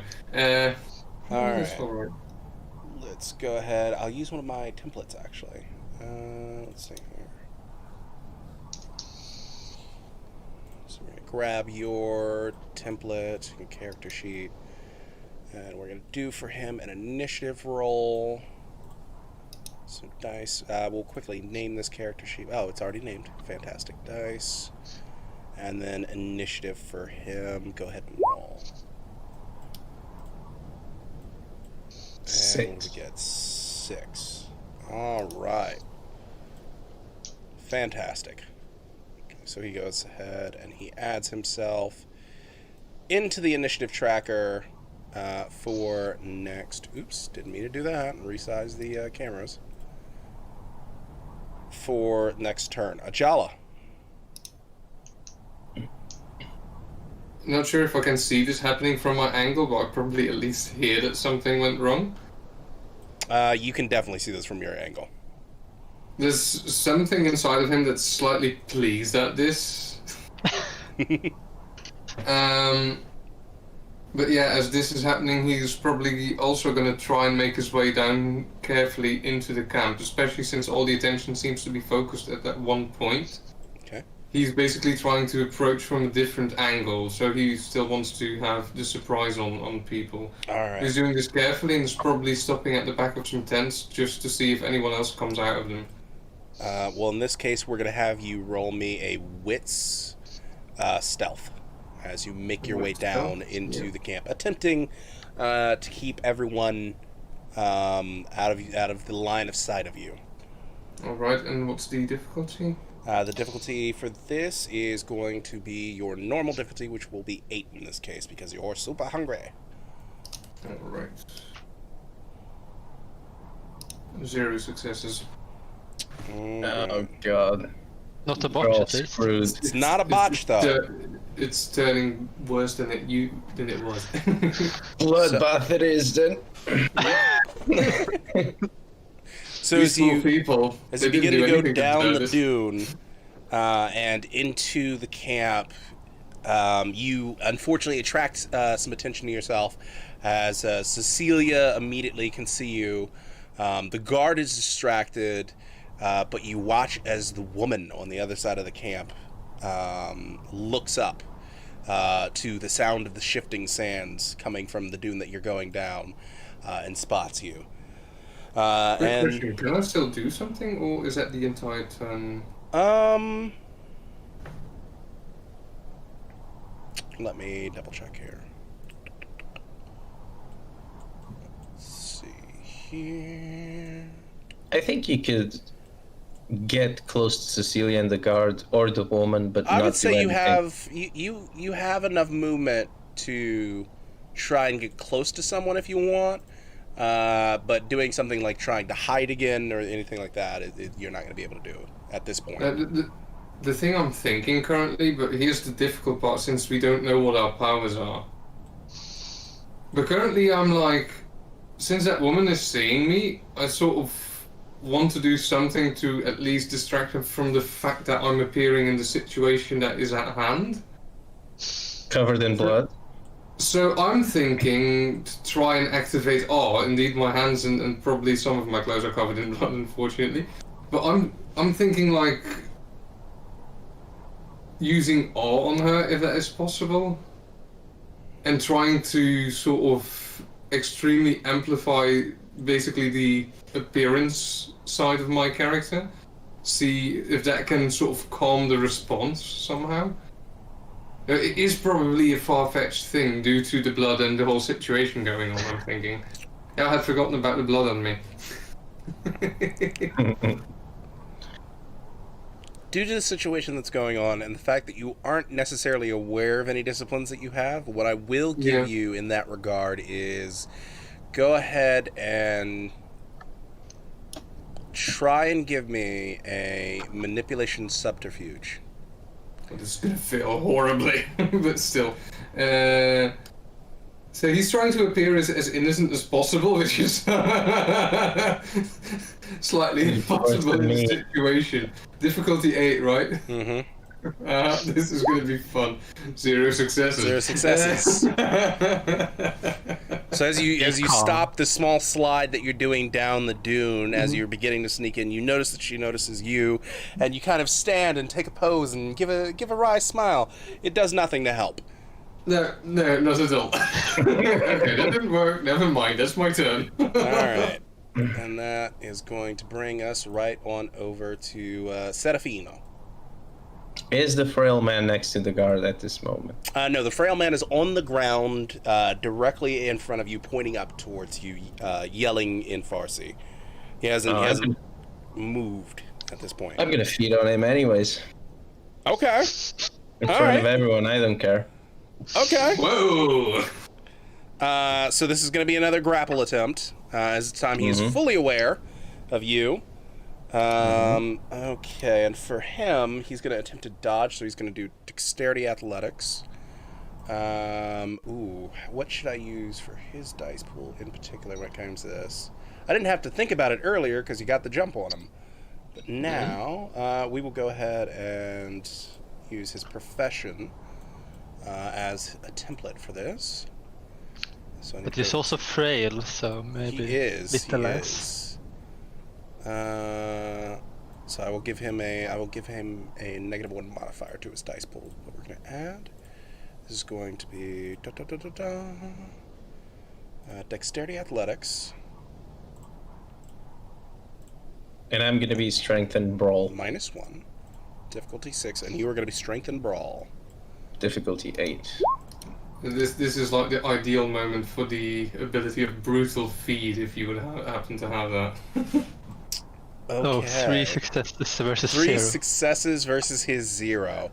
He attempts to try and recoil and crawl his way away from you, but he ends up going nowhere as you do manage to grapple onto him.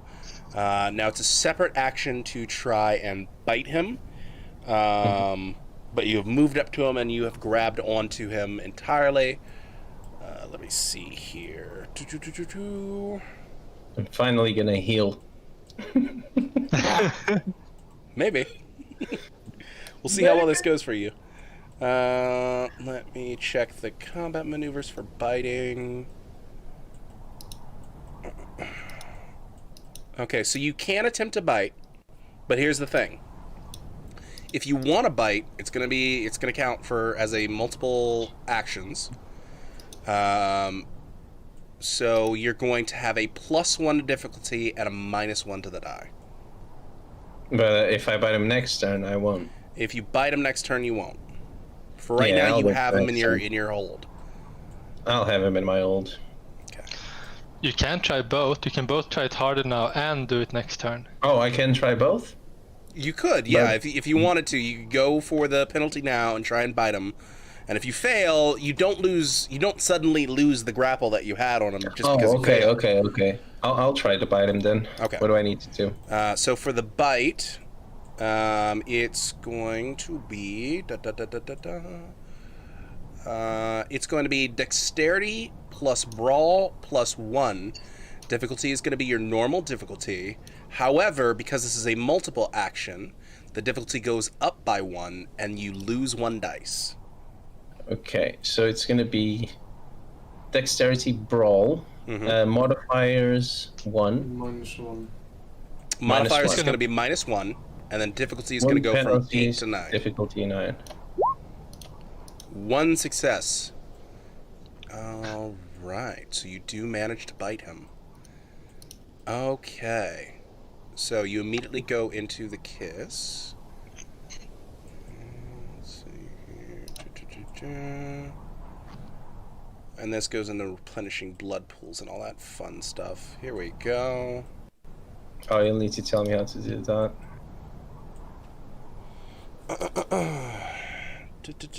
All right, so as you bite into the man, you watch as the rest of you watch as the man loses the appearance of panic and wanting to get away from Serafino, and suddenly begins to relax and begins to give out an almost pleasurable moan into the night as he is bitten into. That's the fun part of the kiss. Serafino is immediately overcome with the best taste the world has ever presented him with, and almost like caught in a moment of ecstasy. And let's see here. Now, the rules on drinking him, because he's a human and he has more than 1 point, so this takes longer than normal. So let's see here. So you can take up to 3 blood points per turn. Okay. Where do I put that? So this is going to go directly into your blood pool down at the bottom of your sheet. So you immediately start drinking away as quickly as you can. Primary sheet? On your primary, yeah. Let me see. Where is it? Blood pool. Okay. Mm-hmm. Where do I put it? In your blood pool, you start marking your blood pool by adding X's. Okay, I add 2? Or 3? You can add up to 3 should you choose. Okay, 3. Okay. So you've now recovered 3 blood points, and that ends your turn. And next Can turn, you check if I added it right?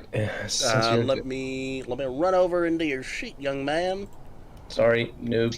No, it's totally fine. I opened up a Jala by accident. Close a Jala. Here we go. Serafino, character sheet. No, you did not mark it correctly. So you had 2. Now you go up by 3. So you've marked down. You have 1 more. Go ahead and mark that you have 2 more blood points in your blood pool, because you're drinking him as quickly as you can. Okay. All right, fantastic. Also, wounding him in the process. Actually, mentioning the fact that you're feeding, blood is now in your mouth. I need you to also make me a frenzy check with. Let me see if you have self-control. You don't. You automatically frenzy. Congratulations, welcome to the club. Welcome to the club. So your frenzy in particular is a frenzy of hunger. You are going to drain this man until you have slaked as much thirst as you can from him, at which point you will stop frenzying. So he is your world right now. And luckily, that's what you intended to do anyways. Yes, exactly. Now, as Azzy had mentioned earlier, you can spend points of willpower. Depending on how many points you spend, it depends on how many turns you get to act as normal. So if you wanted to, for instance, stop feeding on this guy for like 1 or 2 turns, you could say, all right, I'm going to spend 2 points of willpower, or I'm going to spend 1 point of willpower, and you gain control of your character, and you'd be able to be like, I don't want to feed on this dude, and run over the dunes and try and get away as fast as you could. If you want. I'm thinking, who's next? Okay, so that ends your turn, and we can go ahead and go over to Cecilia. So you watch as this is happening, and Serafino lunges onto this man and gets a hold of him and begins to, he bites down into his neck and begins to drain him. Well, I would start screaming, panicking, and trying to push the guard towards him. I might push him too hard so he falls down, I don't know, but I want him to solve that as fast as possible. Okay. I thought you would be relieved she's not the food, though. Well, her fear is that you're a monster that will just eat her, and she runs for help, and then she turns around and see that you jump on the next side and start eating. So you're basically confirming what she's afraid of. So go ahead and you're going to give me a strength athletics here as you attempt to just shove him forward. Yeah, I just want him to get there super fast. The more successes you get, the faster he gets there. As to whether or not he's standing on his feet afterwards, that is what we will see. It's a different question. Let's see how it goes. 2 successes. 2 successes. Okay, so he just has to... I'm going to say he only needs to make 1 success in order to keep himself on his feet, and he is going to make... In order to do that... If he's watching and falling down and breaking his neck, I'm going to be sad. That would be horrible. Amazing. Okay. Also, I'm so glad this is not the 21st century, as in no cell phone cameras, people. Yeah, you're very lucky in that regard. All right, let's see. Because, God, this is such a masquerade breach. So he's gonna make a strength alertness No roll. masquerade in this time. Not yet. Yeah, there is no masquerade. Strength alertness. Well, there sort of is. It's Not- rule not number the 6 official instead of one, rule yeah. number 1. The silence by the blood. Silence Yeah. by blood, or what it's called. Silence of the blood. I don't know. Whatever. He doesn't. I'm gonna give. He was not suspecting you pushing him, so I'm gonna give him a -1 modifier. Okay, this is fun. 2 successes though. He manages. So you shove him forward and you get him right up next to Serafino and the man being fed on, and he manages to keep himself upright despite being surprised by your sudden show of force. And you pushed him a lot harder than you thought you were going to. All right. And is that all you would like to do, or would you like to try and run away at all? No, I think that I do that, and then I look at my hands of what's happening, and then I will see what happens next turn if I run or not. Fantastic. And that's going to bring us to the guard. And, oof. Oh boy, oh boy, oh boy.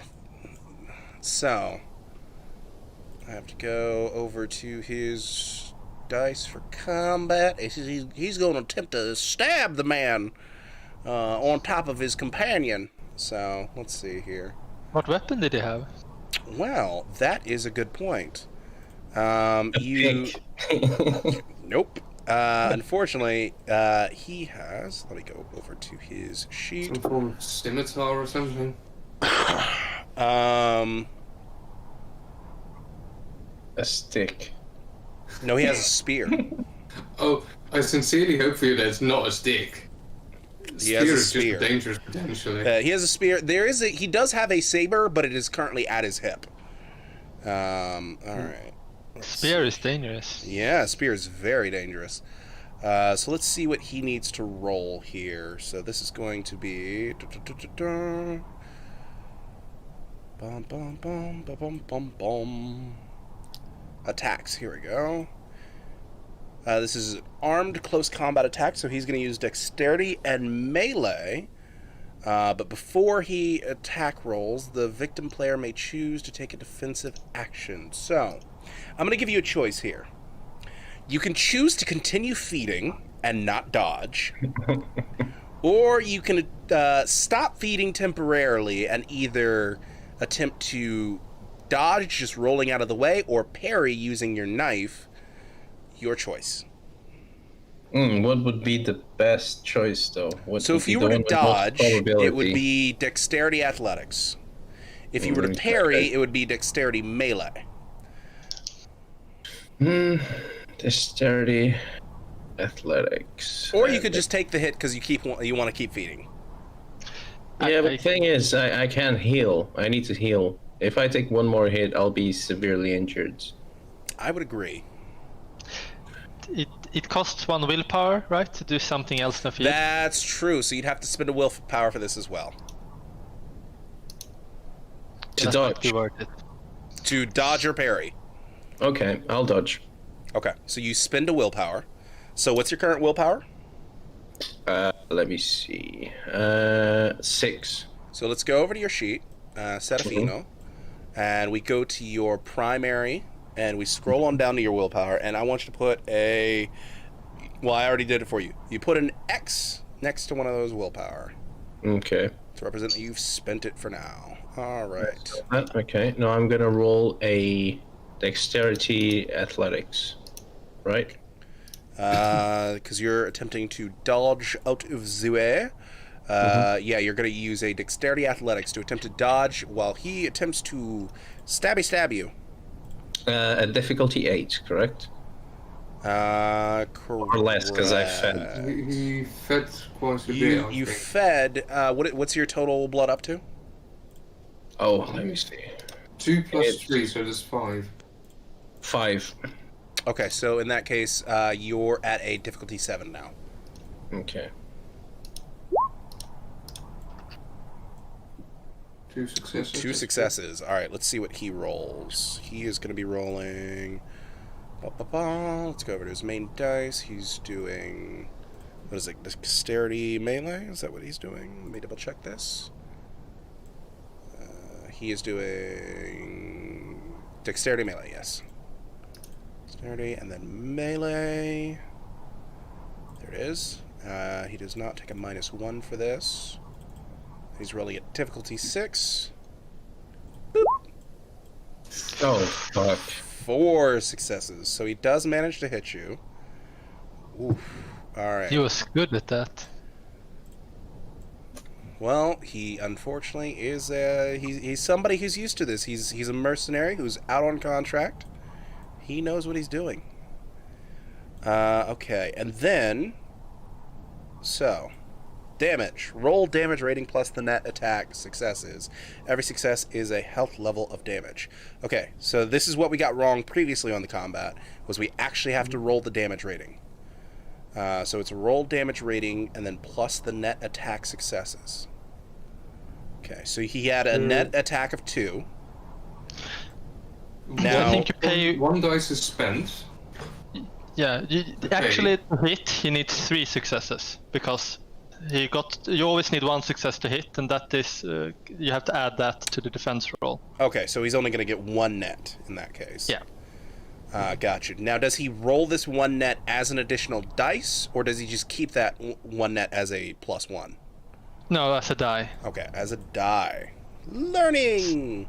So it is his strength plus his weapon, and then that extra die. All right, that is let's his pool. look at the spear and see exactly what the damage dice for this is.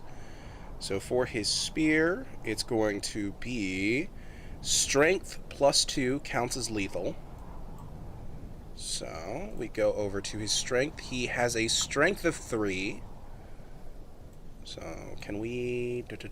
Where's my combat dice pool? Here we go. So this is strength.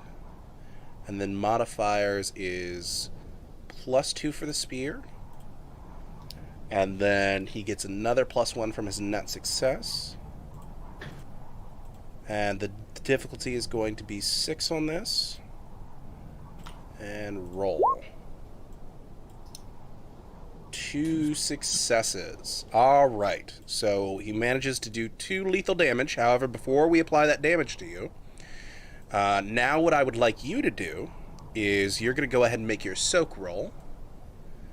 And for your soak roll, we are going to be doing stamina plus fortitude plus armor. You are in heavy clothing, so it's your stamina +1 for your soak. Let me see the fortitude. I don't have fortitude, so You should don't I have put fortitude because fortitude is a discipline. You don't have that discipline. So it's just And- your stamina plus your armor. Now, your stamina is what? 1.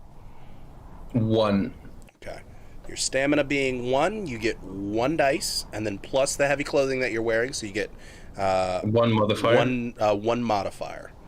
Okay. And you're difficulty hoping for better. 2. And the Okay. difficulty for this is actually going to be 6. Okay. 2 successes. Good. Fantastic! I do believe that means you take no damage! Oh, so lucky. Now you're doing this. You said it to me. You wanted him to kill me. Well, I'm on your side as a player. Out It's of just my character, it's a thumbs up. Cecilia wants you dead, as he doesn't. Same as me Alright. earlier tonight. Fantastic. All right.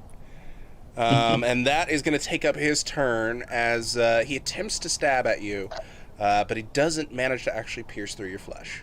Luckily enough. That might surprise him. Yeah, it does. It does kind of surprise him. But for now, that's all he can do as we make our way over to Ajala. I see this happening, right? Oh, yeah. Everyone You- is happening, even the camels. Exactly. you see some quick blinking going over Ajala's face, and he's sort of putting some things in order up there. Oh no, you don't. And I'm gonna charge the guard, drawing the axe, and gonna try and plant it in the guard. Fantastic. Okay. As in, if anyone's gonna kill that bastard, it's me. So, To get this completely correct,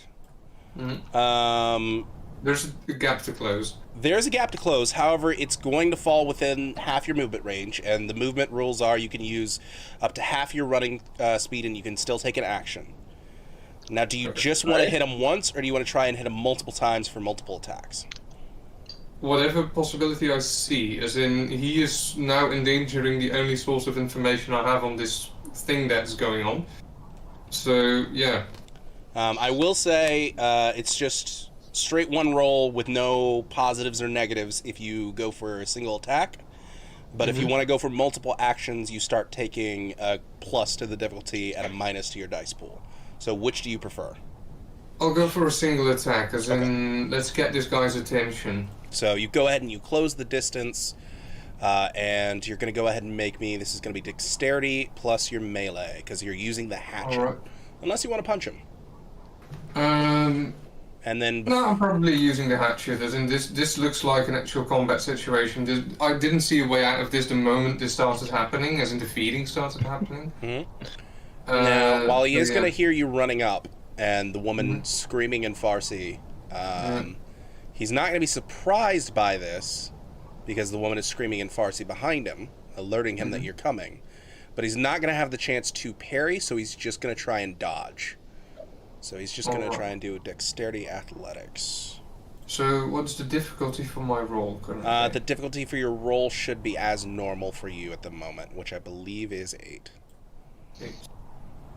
So dexterity, melee, 8, no modifiers. 3 successes. And he is making a dexterity athletics because he's dodging. Let me scroll all the way up to athletics. There we go. Kill him. No modifiers. Go ahead and roll. Rolls 2 successes. So you do manage to hit him. And I think you were saying because of that, it takes that 1 to actually activate the fact that you hit. You end up with no net successes? Exactly. Okay. And then it's just the weapon's damage, or is there no damage? So Strength. now it's going to be... now you're going to go into your combat dice pool on your sheet. And you're going to add a new one. And you're going to set strength. And then here's your modifiers. Your modifiers for this, you didn't get any net successes, but you do get a modifier of... The hatchet is 3, I 1. believe. The hatchet is 1. Oh, with a 1. Because You have your strength to add 3 in. is the strength. Right. Yeah. And then you roll that and we see how much damage you do. And the difficulty is 6 for this? Or 8 The as difficulty for this is going to be 6. well? Alright. So 1 you success. do 1. And as a mortal, does he even get soak? If he doesn't have armor, he doesn't get soak. He does have on armor, so he will get some He soak. has armor on, I think, yeah. Yay! He has cloth textile armor. I mean, yay. Yay for the DM. Okay. Oh, right. I forgot. Dungeon masters hate us. I mean, I don't hate you. Bad. I don't hate you. I just want to present a challenge to you. And he also likes to be able to get a hit in himself sometimes, which is fun too.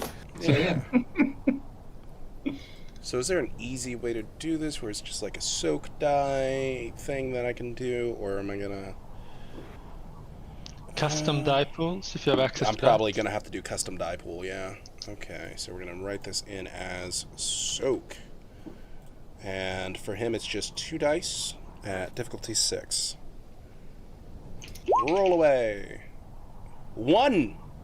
So 0 damage. you come in, you don't manage to actually damage him, but you definitely do give him quite the shock. Okay, that's as all I need right now. You run up behind him, and you do manage to get a hit on. However, the axe isn't able to go through the cloth. It maybe gave him a little bit of, you know, the skin's going to be a little purple where the blade hit, but unfortunately, no damage for you at this moment. He's wielding a spear, right? He is. Do I realize I prefer that weapon? In this moment, no. Okay, too bad. In this moment, you're too busy in the heat of combat thinking about the fact that you need to strike and not get hit at the same time. After you drain him, you can get the spear. All right. So Ajala, you decided not to take multiple actions, so that goes ahead and ends your turn, and that brings us over to Serafino. I want to bite the guard. Well, unfortunately, you only spent 1 point of willpower. That becomes a question of, so he spent a willpower to stop feeding and dodge. Does that carry over into his actual turn, or does it, or is that only for the dodge roll? And does he go back to feeding? I'm asking. It's normally the turn. Okay, so the turn. But it was on the last turn that this happened. So. Oh, so the turn ended, so I can do something new. He's probably going That back is a good to the point. old guy. Unfortunately, that would have been the end of the turn after the guard went. So you go back into frenzy and begin feeding on the mortal below you. Oh, So- crap. What you need to do for me is, you still have him grappled. I need you to make me another bite roll, because you let go of him fang-wise. Okay. Let's see here. So you're going to make for me, let's go into bite. Because he's under the effect of the kiss, maybe still. I don't know if it I'm going to is give him even a roll. I'm going to give him a negative modification for it, but I'm still going to give him a chance of Okay, slowly coming out of Trying it. and get makes sense. Let's see here. Give the poor man a chance, Azzy. Chance. As he wants him dead. The old man has to die. Where was that bite roll? He's Trying lived to a find it long and for you. happy life. I just want him to go to heaven. Yeah, exactly. Along with all the camp. Okay, here we go. So you're gonna make me a dexterity plus brawl plus 1, and the difficulty is going to be normal. So that's going to be to your 7 at this point. I forgot he also takes damage because you bit him. So really quickly, could you? Oh. Yeah. Didn't Now that you've you? rolled Oh. that, I'd like you twice to roll me your strength rating plus 1 dice. Just roll that for me twice. Just the strength with 1 or twice. Okay. Fantastic. He doesn't have on any armor. He doesn't get to soak. So that means he'd go to bruised, then hurt, then injured, wounded, mauled. He's now crippled. Alright. He's basically biting into his neck and it's opening this large and Yeah, larger essentially, wound. there's a larger and larger gash forming, as at this point you've hit a major vein and you're digging into that now. Awesome. Am I healed? Well, healing is a different thing. So Spending the blood, I believe. spending the blood is how you would heal. So I believe it's for every 1 point of blood that you spend, you can go ahead and heal non-aggravated damage. Luckily, the hatchet on you did not count as aggravated damage. Oh, okay. So how much blood do I get from this feeding session? From this feeding, if you want to take the entire turn from this point on feeding on him, you can get up to 3 points in this turn. If I heal, though. If you heal, lose though, it. you can heal up to... Let me go to your sheet real quick. Remember also that spending blood in general does Mm-hmm. not interfere with your action turn. It doesn't interfere. Okay, No, fantastic. it is a reaction that is natural to you. So I can feed entirely and then spend the blood. And also spend the blood. So what you could do is essentially... Spending let well-being? me see how many points per turn you can spend from your blood pool. That's what I'm looking for here. So let me run over to your sheet. Oh, right. So we go to Serafino. Serafino is this one. So character sheet, we go over to your primary, and we go down to your blood pool. So you can spend 1 point of blood per turn. So what you can do is you can take 3 blood points from him, and spend 1, so you end up taking 2 from him essentially. And you're- heal. Right, and heal. So you So- gain 2, and then 1 goes towards healing a point of your health. So you're Oh. you go from injured to now hurt. Oh, okay. So your And bruised would bruised. still be marked, right? Your bruised would still be marked. Your hurt would be marked. Your injured is no longer marked. So like that. Like I put just now, Yep. I think. Cool. Okay. Awesome. Who's next? So I can throw away the craftsman sheet because he's pretty much dead. And if he somehow doesn't die from biting or anything like that, he'll definitely die from the blood loss. That's a guaranteed at this point. What blood loss? I drank it all. The blood is not lost, it has been It's just been been- relocated. It's been repurposed. Yeah, it's been relocated, repurposed. Yes. Wow. Mhm. That's what they call recycling, people. Absolutely. Okay, so that is going to bring it. Ooh, I somehow Can made you the turn imagine order. Vampire Masquerade 2020? Yeah, it's cannot called feed on Vampire people Masquerade that have- V5. You cannot feed on people that have COVID. Imagine that. You can. You just might become a plague bearer. Oh, it would be super Yeah, you fun don't- to play a campaign where actually it's the Inquisitors that created COVID, and it actually hurts vampire more. So that's actually a holy war. I've That's somehow cool. managed Wow. to bug the turn order where I can't actually change turn order. I can just see it. Really? Okay, let me close the turn order and open it back up real quick. Hopefully it didn't wipe everything. Okay, there we go. Fantastic. Turn order no longer bugged. There we It go. works. So it's Cecilia. So it's Cecilia of Montfort. Alright, am I reacting anything to the smell of blood everywhere? That is- Unfortunately, your blood pool is at a 10, so you don't have a chance of frenzying. However, I will say the aroma of the blood spraying at this point as the artery is ripped into comes off as quite pleasant, almost like I would say Cecilia was noble enough to have experienced a very finely made steak at a party at one point. It smells like that, but better. You're not able to fully describe it. In that case, she will actually only take some step backs and be confused and horrified by this. Especially She will not horrifying. run away yet, but she definitely don't want to engage in melee. She doesn't even know which side to fight on by now. Right. Especially since you're the one who started this whole thing. Exactly. Unwittingly. All right. So Cecilia takes another step back in recoiling horror. Yes. And that's going to go ahead and in your turn, and that's going to bring us over to the guard, who now has a war on two fronts. He's going to kind of write off the man on the ground being fed on as totally dead and not worth it. And he sees that Serafino is kind of distracted at this moment, but he knows he's being hit from behind. And that is a problem. While you didn't manage to actually do any damage that knows first I'm time there. around, he knows you're there, you're a clear and present threat, and you are brandishing a weapon in an attempt to strike him down still at this moment. So he's going to focus his efforts on you. And he's going to turn around, and let's see what he's going to do. Oh man. He's going to try, and he is going to try and get off a great blow on you. So the character puts all of their puts their all into the attack, swinging their entire body into causing the most harm possible. And then it says use the appropriate dice pool for the attack. In this case, it's going to be dexterity and melee with a +1 difficulty, and your character may take no defensive actions in the turn.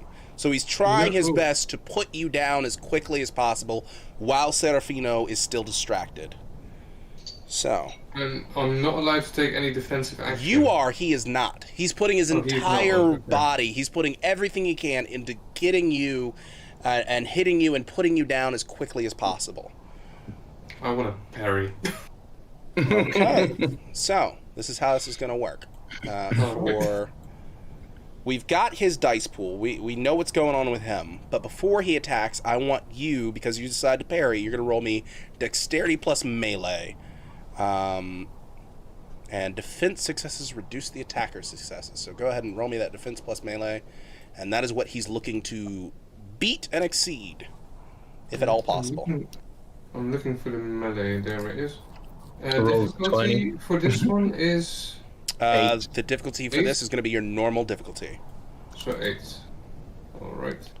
For him, Whew, okay, alright, here we go. There's no willpower rerolls in this. Oh, fuck, I watched that. oh, That's gonna hurt. oh, this is gonna hurt. All right, so for him, it's gonna be dexterity melee, Oh crap.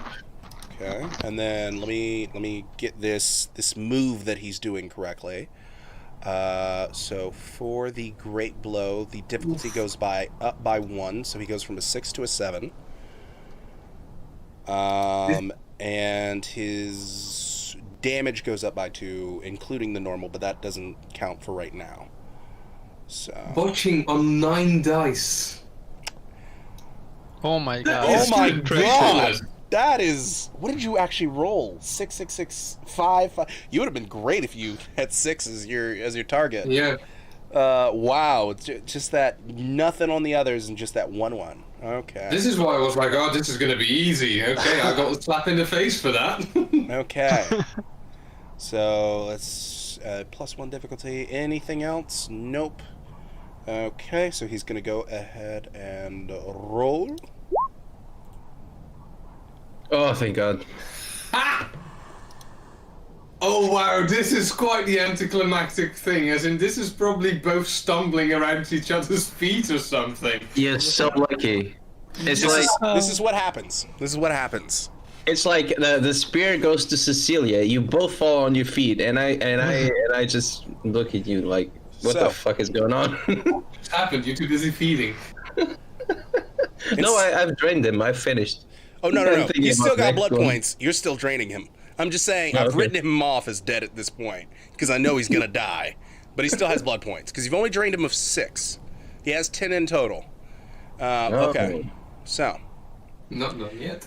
the two of you square off. You can see that he puts everything, his entire weight behind an attack to try and kill you, or at least get you out of the fight in some way, shape, or form, incapacitate you.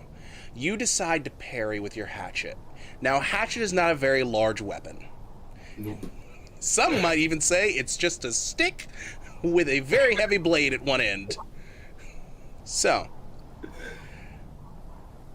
you do successfully parry, but here's the thing. So much force went into his blow towards you that you managed to knock both of your weapons out of both of your hands as they go off and they scatter and clatter onto the desert sand next to Cecilia. I knew this was coming.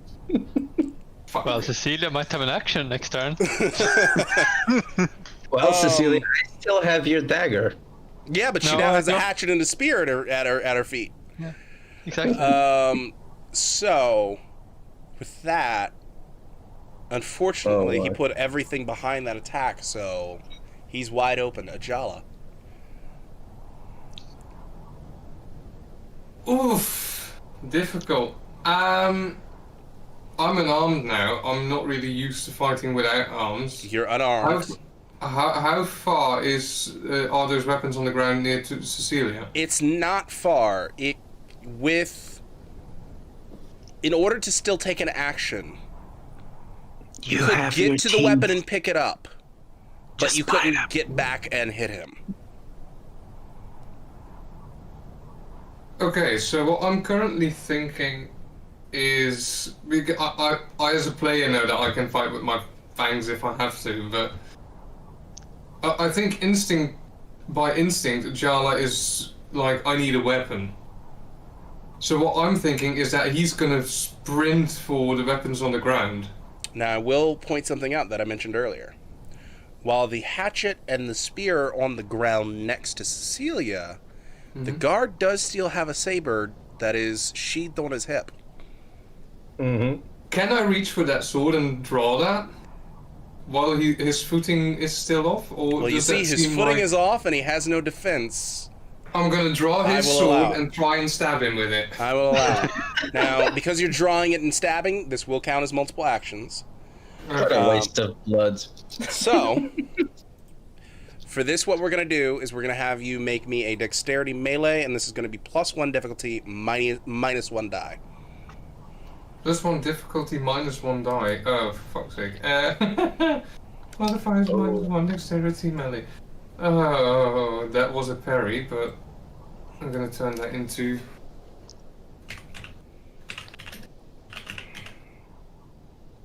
Let's see where the hell this goes. 5 successes. Oh. So lucky. He should not have all-out attacked. Let me tell you that right now. Okay. So, you do stab him. Absolutely. We need to go ahead and roll the damage for that. So the damage for this is going to be, if we go on over to our weapons sheet, let's see here. It's the 10, 9, 9, 9, 9, and an 8. Wow. The 8 doesn't count, but what the fuck? So, you need to roll me the damage dice, so it's going to be your strength plus 2 modifier. This is doing lethal damage. +4. So. Yeah, good point. +4. So, it's going to be your strength. Oh Plus my the god. 1, plus the 4, so that's a +5. Oh, this is ridiculous. Let me double check that for you. Yeah. +6 it will be in total. 6. The saber is strength plus 2. So yeah, it Okay. becomes a +6 because of the net successes. And the difficulty is 6 as well, I believe. The difficulty is 6. Yes. Alright, soldier boy, here it comes. 0 successes. Oh my god! How? How is this possible? I don't think ones actually retract on damage dice though. Let's check that. I can Let's double check that. Yeah. God, I've got to find where. I think that would be under botching. So okay, let's try and find the botching rules real quick. Because otherwise, that was the most atrocious roll I have ever seen in my life. Thank you! Especially after the previous one. Yes. Damn, the difference between those two. Okay. Oh, by the way, Seth, are you doing tonight until 1? Yeah, I'm staying till the end of this. Fantastic. Shit. Were you gonna play 1 extra hour today, or how did it? Yeah. How did it go? I can go for 1 hour, if you guys agree. I'll just need to go to the loo in the next 10 minutes, possibly. Gotcha. Okay. Where is the... Looking through. Sorry, this is taking so long. No worries. I said this is all quite new, and this is quite the extremes when it comes to... It's amazing. It's either a hit or it's an absolute miss. It's... The only thing I find is this line that says damage rolls may never botch. Treat a botched roll as a normal failure. So I don't know if the ones still retract then. This is on page 344. Yeah, I just got the 344 myself. Okay, once you've rolled the damage, each success means 1 health level of damage. First character... No, it's not. After defense is factored in, if any successes remain in the attack hits. In that case, you roll a damage dice. Determine how hard the hit sinks. Damage dice pools are almost always difficulty 6. Under damage types, just Under above damage the types. health Here we box. go. Damage rolls may never botch. Treat a botched roll as a normal failure. I think that would mean that, yes, you can fail. Wait, no, that's damage types. Yeah, I think that what I think that means is just that you just ignore the ones. I think they're just a failure on the die. I will look that up later. For now, we're going to rule that we ignore the ones. So if we were to ignore the ones, you would end up getting 2 successes. Okay. So, alright. 2 successes would equal 2 boxes of health for him. So let me roll up let me look over on his sheet and go ahead and mark off on his primary that he is finally taking damage. Oh, wait. Nope, soak roll. Oh, crap. Is he allowed to Because do that? he has armor. Yes, armor would still count at this The point. armor still works. Like, he doesn't normally have a soak roll, but because he has on the textile armor, it does give him a soak roll. So let's go ahead and roll our soak roll and hope that he does not get 2 successes. He gets 1 success, so he takes 1 point 1 of damage. lethal damage, which is a lot harder for him to heal, but he is bruised at this point. All right. So Still disappointing. you don't do as much damage as you had Winning. hoped, but you manage to slice into you manage to slice into his side as he is off balance and kind of going past you as you draw his sword, slice into his side, and take back up a combative position, and that will end your turn there. And that's going to bring us over to Serafino. You still have more to drain from this man. Mm-hmm. I can try and start to drain the guard, or I can go to the loo. This is a good assumption. Let's get through your turn, and then we'll go to break. Okay, so I'm gonna try and bite the guard that is confused and surprised and whatever. Okay. What is your total blood pool at this point? Let's see if you've ended your frenzy. Let me see. My blood pool is at 3, 4, 5, 6, 7. Okay, so you are at a high enough blood pool where your frenzy would end, so you are good to either continue draining him for his last few points, or drop the man that you're draining and move And over to the bite guard. Okay, Yeah, so bite the in order to actually drop the man that you're draining, stand up, move over to him, and then grapple and bite him. That would be multiple actions. Okay, so what can I do? So, first, you would drop and stand up. That's fine. You would then use your movement to get over to the guard. And when you go to grapple, it would be your grapple roll plus And one then I difficulty could minus bite one on the dice. next turn. Well, hold on. Plus one difficulty minus one dice. If you're doing multiple actions this turn, plus one difficulty minus one dice. Then to bite, it would be plus two difficulty minus two dice. And that would get what you want. But if you just want to grapple him, that's fine. Okay, I'm gonna finish draining the old man then, Okay. and heal myself. So you go ahead and you continue draining the man. He has one more point of blood left. But So you go I up by don't 3. get it. I don't get it, and I just remove the hurt. So I'm just. So if you bruised. remove the hurt, you'd still get 2 points of blood. Oh, I still get 2 points of blood. Yeah, because you're draining 3. Oh, okay. You've drained So 6 at adding this point. 2. He has 10 in total. So you now drain 9 in total from him. You remove 1 point of damage from yourself. You go from hurt to bruised, and you, instead of getting 3 points of blood, you gain 2 points. Okay, and I can only heal the bruised next turn, correct? Correct, because you can only Okay. spend 1 point per turn of your blood pool. Okay, so that's me. Then I can't do anything else, I guess. Fantastic. So we are going to go ahead and go to break as the combat reasserts itself and figures out exactly what's Combat going on. Draining, panicking goes on. Yeah. So we will be right And back. Probably a lot of screaming in the background. A Sorry. whole lot of screaming. We'll be right back. See you soon.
Hello, ladies and gentlemen, and welcome back to the Children of the Cup, where an interesting combat has taken place.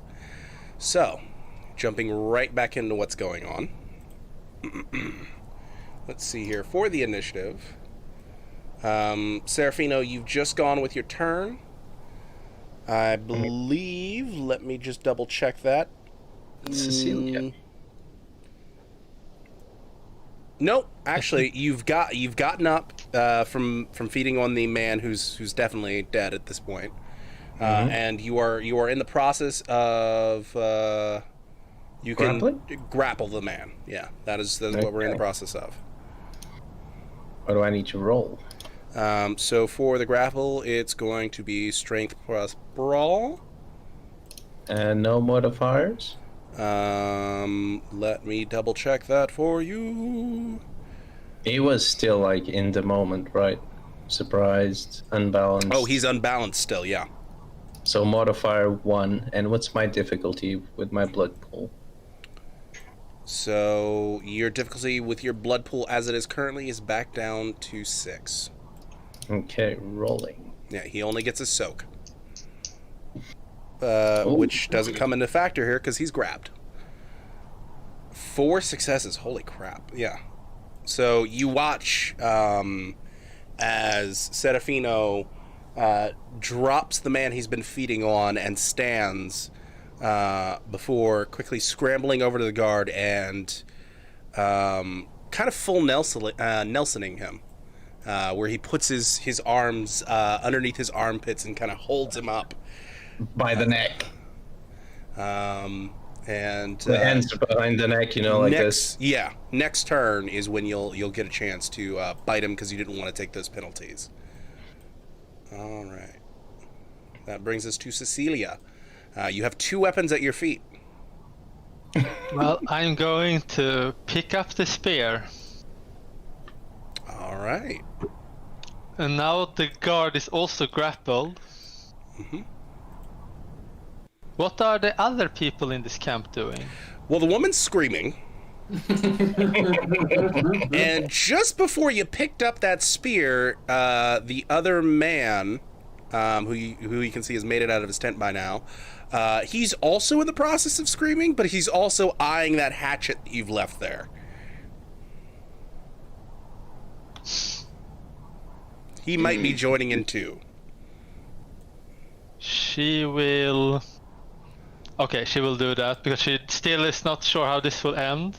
She will take the butt of her spear under the hatchet and flip the hatchet over toward that person. Oh, interesting. Very interesting indeed. In order to properly get it to him, let's have you roll for that. And let's have you do... Let's see here. How about we do a... Dexterity Athletics. Difficulty 6 to try and properly get it over to him without it going off way past him and off into the darkness. And scalping him in the process. Okay, yes. 2 successes is enough. You go ahead and give it just the right amount of force to knock it over to him. And it lands in the sand and skids to a halt directly in front of him. If she can also move, she will move towards the man, but facing the 2 monsters. Okay. Very well. And then then I'm done. Just wait until you become the monster. So we are going to go ahead and we'll add another token in on here. Ignore what he looks like. I know he looks like a wizard, but he's not a wizard. And we're going to throw him into the initiative. And I'm going to do an initiative roll for him. So I need to go into characters, and he's a traitor. So we're going to grab the traitor sheet, character sheet, and we're going to go over to dice. And there should be an initiative in here. Yeah, here it is, initiative. Go ahead and roll that. And he is now in the initiative turn. We're going to go ahead and put this in descending. Move this over to Cecilia so it's in the proper place. And is that all you're going to do? Yes. Okay, fantastic. I want him to join me before I do anything. Okay, so that's going to bring us to the guard, who regains his balance, holding the. Well, actually, no, he can't because he's grappled. He's grappled. How do you break out of a or at least attempt to break out of a grapple? This is a good question. It's probably just a strength brawl against him again. I would assume so. Yeah, an opposed strength brawl. So you're both going to roll strength brawl, and you're both at difficulty 6. So let's go. Oh gosh, That's the traitor. I need for the mercenary. Mm-hmm. Jesus, is that 4 successes on the roll that you? Wow. Yeah. Wow. Yep. Okay, dice. Bye, guard. This. Oof. Okay, strength, Fantastic. and then his dexterity. Where's your? Sorry, not strength dexterity. It's strength brawl. There we go. Difficulty 6. And we're gonna call this break grapple. Go ahead and roll. Could have called it 2 break free successes. and then queen. Ooh. So he This is fails break free. to break the grapple, and he is unfortunately still grappled. Unfortunately for him.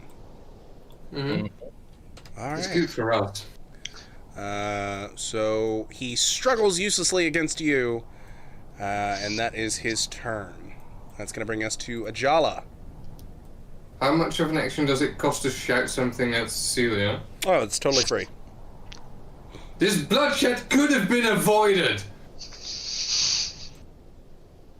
And after that, I'll turn towards the guard, and basically he's bleeding. I'm still hungry.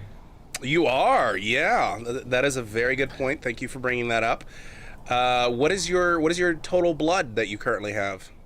I think it's 3. I think in particular it's 3.5. 3.5, okay. Yeah. To be exact. But here's the thing, he's right in front of me. He's being held. I'm thinking I'm gonna dig in. Okay. Yeah, don't worry. I'll just pull his head to the side like this. Now because You're gonna hold his hair aside so that I can sweep his pull hair the hair out aside, of his neck. a nice welcoming area. Okay. You're an Creating a instinct-based comfortable character, feed, so you go in and you bite into him, and you immediately start draining him, and you go into a feeding frenzy. Alright, fine by me. So with that, I want you're gonna go ahead and you're gonna have to roll me for the bite itself, just to make sure you don't get hung up in any of that cloth. Okay. And for the bite, He's it probably still is struggling, yeah. going to be, yep, absolutely still struggling. It's going to be dexterity plus brawl plus 1. Difficulty Roll. is normal, so right now your difficulty is going to be 8. Because you're still very hungry.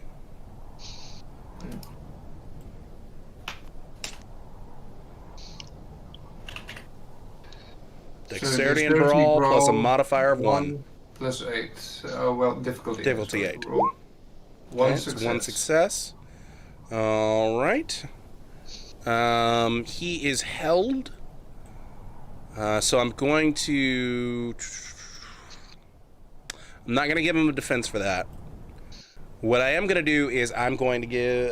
Go ahead and roll me strength plus 1 modifier for the damage of this. And because you are biting him on the neck, he does not get a soak roll. His armor is voided in this particular instance. Yeah, plus I helped. I put his head like this. Yeah. So, strength plus none plus. It's strength with a modifier of 1 for the damage roll under your combat dice pools. Alright, so what's the difficulty?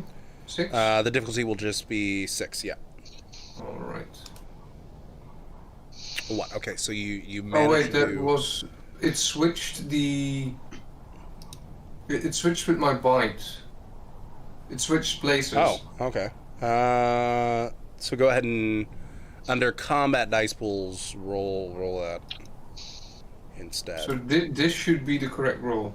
Okay, there we go. All right, 2 successes. Very good, very good. So I need to go ahead and mark on his sheet the damage that he has taken. He doesn't get soak in this particular instance because he is being grappled. So he goes from bruised all the way to injured. And if I'm not mistaken, I'm filling up blood. Okay, and if you're gonna go ahead and feed, you get 3 points of blood. Alright, so it makes a total of 6.5. Yep, 6.5. yep. I mean, He counted the half from the hawk. the Come hawk on. counted for half, so. You never know when a mouse is gonna hop in and he'll get together. I don't think I'm gonna eat a mouse because then you'll get a fourth. So that'll be 6 3/4. Okay, 2 fat rats, and then you get. That's more like it. All right. So Fuck it, I wanted to eat Stuart Little. you were overcome by a feeling of absolute pleasure and ecstasy as you bite into this man, and so is he. As all his defenses drop, and you are feeding away. Okay. And that is going to bring us over to Serafino, I do believe. Mm-hmm. Yep, Serafino. I bet he's feeling like a proud teacher right now or something. I'm gonna have a moment with you, Ajala, and I'm gonna feed on the other side of the neck. This poor man! Poor man! So he's embraced by the kiss. And Oh, he gets God. double of it. Well, at all least right, he dies happy. I have to have you roll for bite to see how much you add on to the damage if you get any more than one success. So go ahead and roll Sure. for bite. What is the bite? What is it? The bite was strength brawl, I Mhm. believe. I'm going to double check that for you. It might be dexterity brawl. Modifiers 1 because of the kiss, and difficulty 6, I think. So sorry, it's dex brawl, not strength brawl. Yeah, dex brawl, modifier 1, and then difficulty is 6. Okay. Okay, you're gonna do a lot of damage with this as you rip into his right into his jugular vein.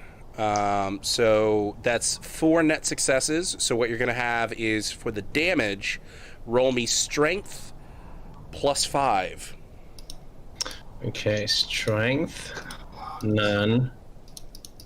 Modifiers 5, difficulty 6. Mm-hmm.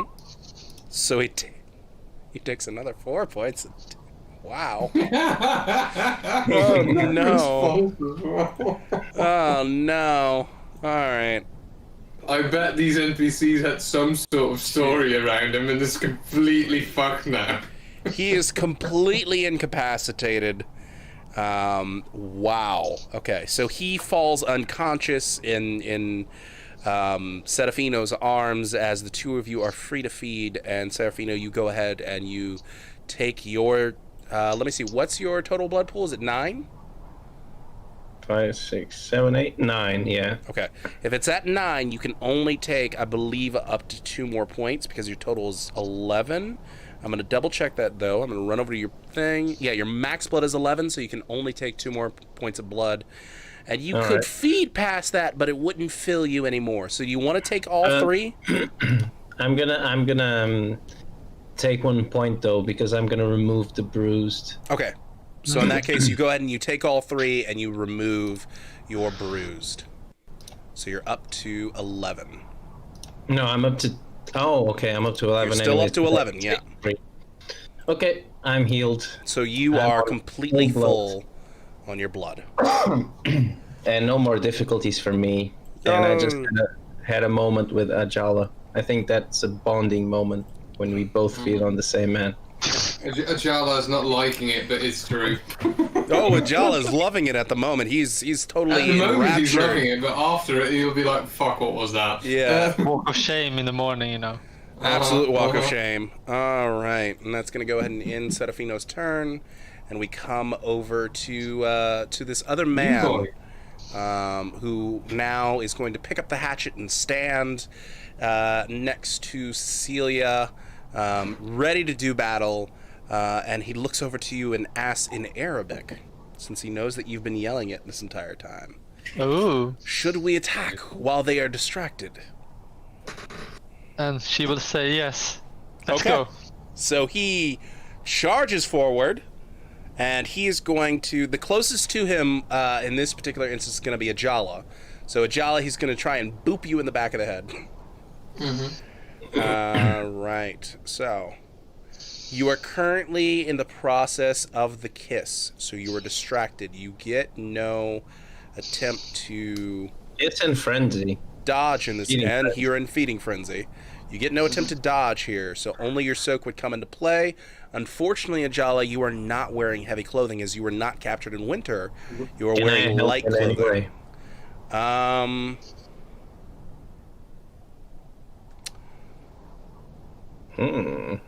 Interesting. If you move the body, he will yeah. follow.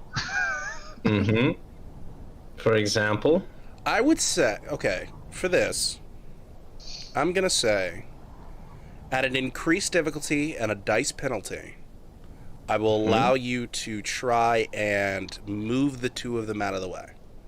okay. What do I need to roll? This is going to be a dexterity alertness roll. And I'm going to have this be a contested roll. So it's going to be your dexterity alertness. Difficulty is going to be 6. And this is going to be versus his. We're going to say dexterity athletics. Okay. Oh, Rolling. I'm good. No modifiers, correct? Correct.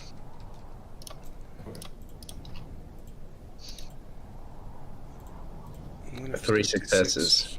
1 success. You do manage to kind of move the two of them out of the way, and what that's going to do is that's going to raise the difficulty for him to hit. So because you had a net of 2 successes on this, it's going to raise the difficulty of this by 2. Cool. All right. So I'm that so glad case- that it's not a soldier. yeah, no, it's definitely not a soldier. He needs to make a dexterity melee attack.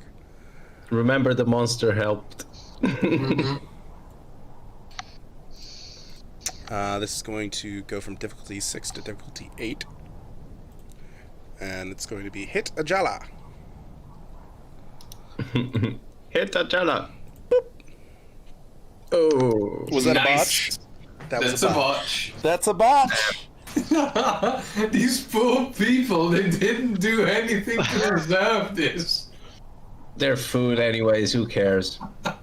So you watch as he's taken completely off guard by the fact that you decide to move both the guard and Ajala, attempt to move them out of the way. As he goes up to try and strike Ajala, he trips over their feet.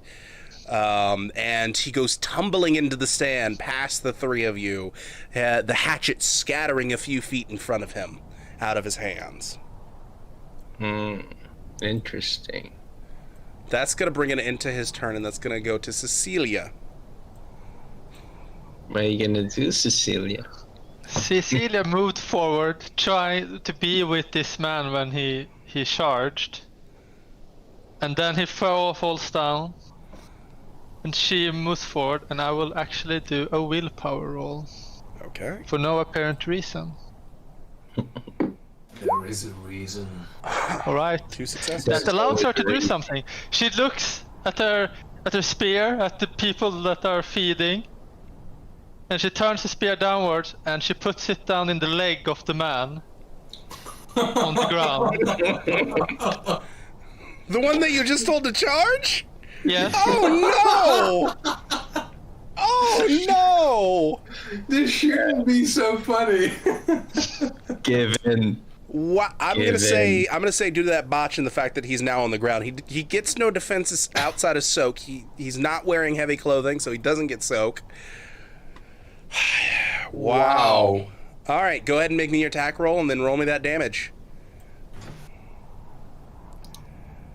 Oh Three my. successes. So you have 2 net successes on top of your damage roll. And the damage for the spear is going to be your strength, You have a choice here. You can either do, if you were holding it one-handed, it's strength plus 2. If you're holding it two-handed, it is strength plus 3, I believe.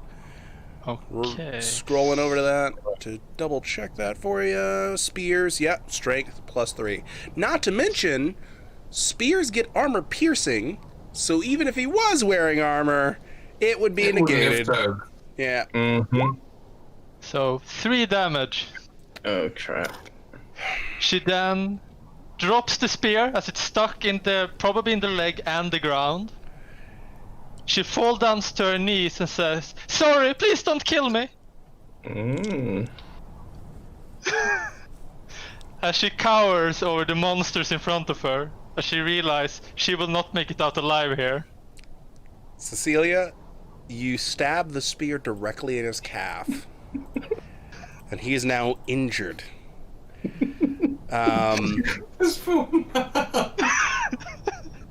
Wow, okay. I'm like here, yes, embrace the darkness.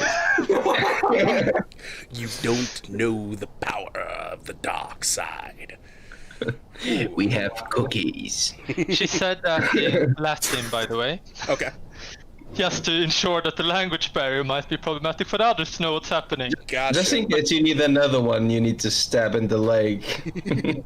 That brings us to the guard who is unconscious. I might as well take him out of the initiative order. The man that is dead, the woman that is screaming, and the other one that has a spear implanted on his thigh.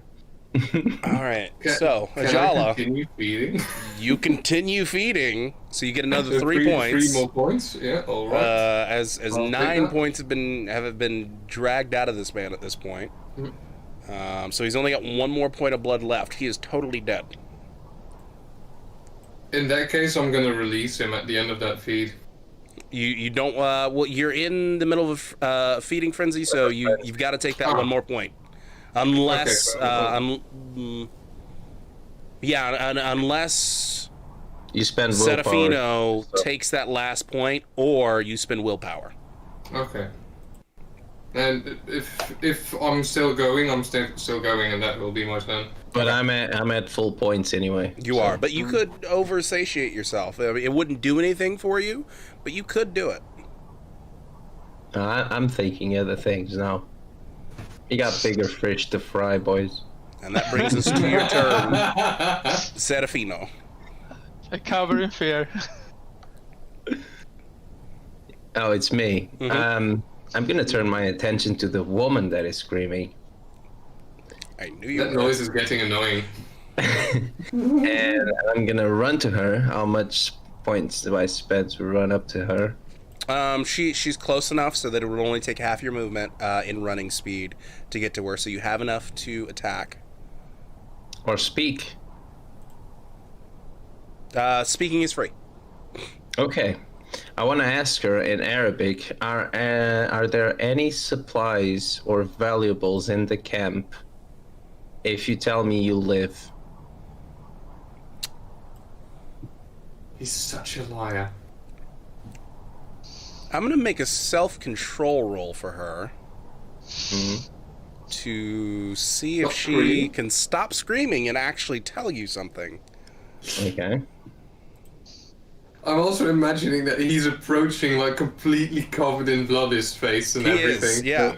He's soaked in blood from mouth all the way down to stomach. Okay, 2 successes. She manages to calm herself down temporarily and stop screaming, and she begins to point towards the camel, which is laden with supplies that you can't really make out unless you were to get a little bit closer. I want to go to that camel then and see what's in there. Okay. All right. Well, so you can go ahead and you can use your full run in order to get over there. And Okay. That ends my turn. that ends your turn. Okay. That brings us to the man with spear in his calf. Yeah. And I'm also going to put her on his initiative as well. So that way we're not dragging out another token and doing another roll here.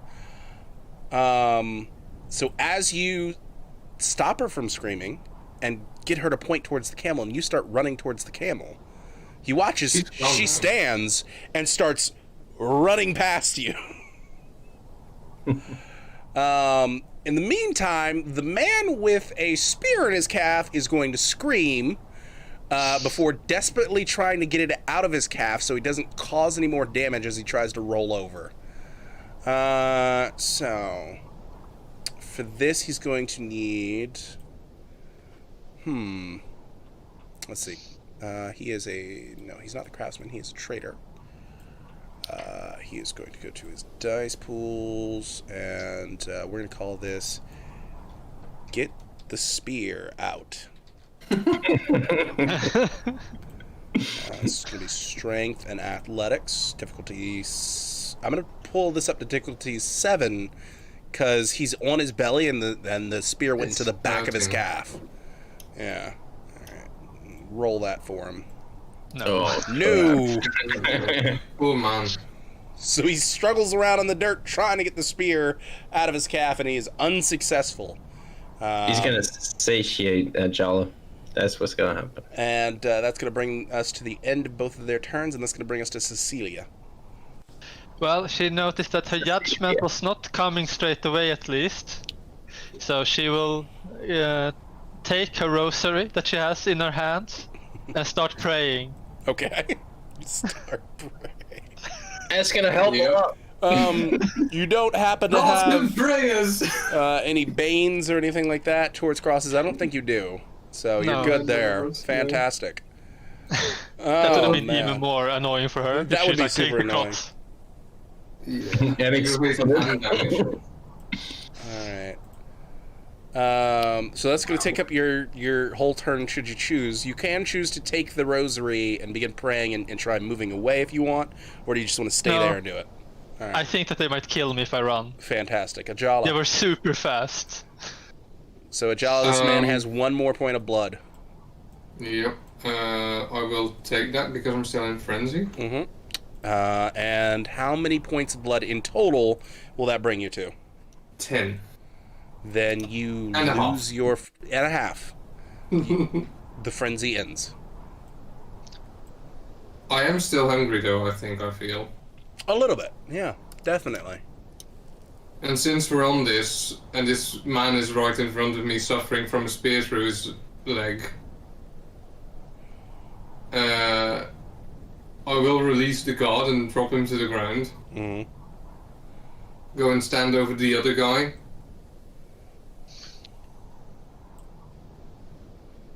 Then we'll probably say something along the lines of, God has left me, but he might still welcome you into his realm. Be at peace. And I'll go down on him and bite him in his neck and start draining him as well. Well, unfortunately for him, he doesn't understand your language because you don't speak No, Farsi. he doesn't understand a word of what I'm saying. Finally, All my right. plans have gone correctly. So, with the spear in his leg, he's going to try and dodge out of the way. Oh, poor thing. So, This is really so he Get they away. really think about this. this is going to be dexterity athletics for him. Difficulty 7 because of the spear. Mhm. Nope. Just nope. All right. So do I need to do the bite roll? Or Yeah, you need to do me a bat roll. Do you need me the to... damage or just the bite attack roll, like dexterity brawl or the strength +1? So in this case, you have two choices. You can try and just go in straight for a bite at an increased difficulty, or you can try and grapple him and then bite. I'll If you- go at the increased difficulty. Okay. So difficulty 7 in that case because Yeah. it's probably 6 now. because your difficulty has gone back down to 6, so now it's going to be difficulty 7 to try and just straight out of the gate bite him. So that's difficulty 7, dexterity brawl, no modifiers. Or is there a modifier? So it's dexterity plus brawl plus a modifier of 1. Oh, so there is a modifier of 1. Yep. Okay. Dexterity brawl, modifier 7.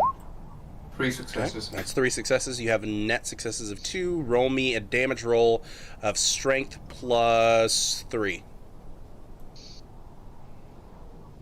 Because normally it is strength plus 1, but because you got 2 successes, that adds 1 to strength plus 3. Okay, so you managed to do 1 damage to him. This is the trader, so let me go over to his character sheet. Yeah, don't damage him too much until you drain him. Taints the blood. Preferably.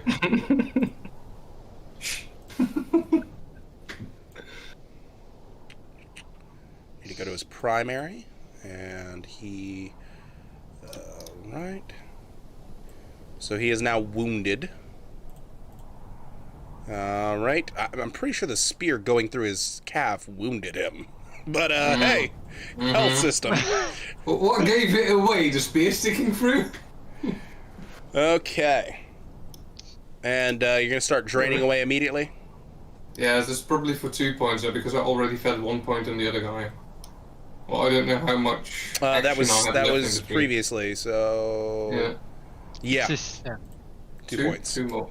Alright. there I we also go. have to say, just to paint the scene, that when this has happened, also the words, "My God, I'm sorry for my sins with all my heart in choosing to do wrong and failing to do good," is heard in the background of this eating.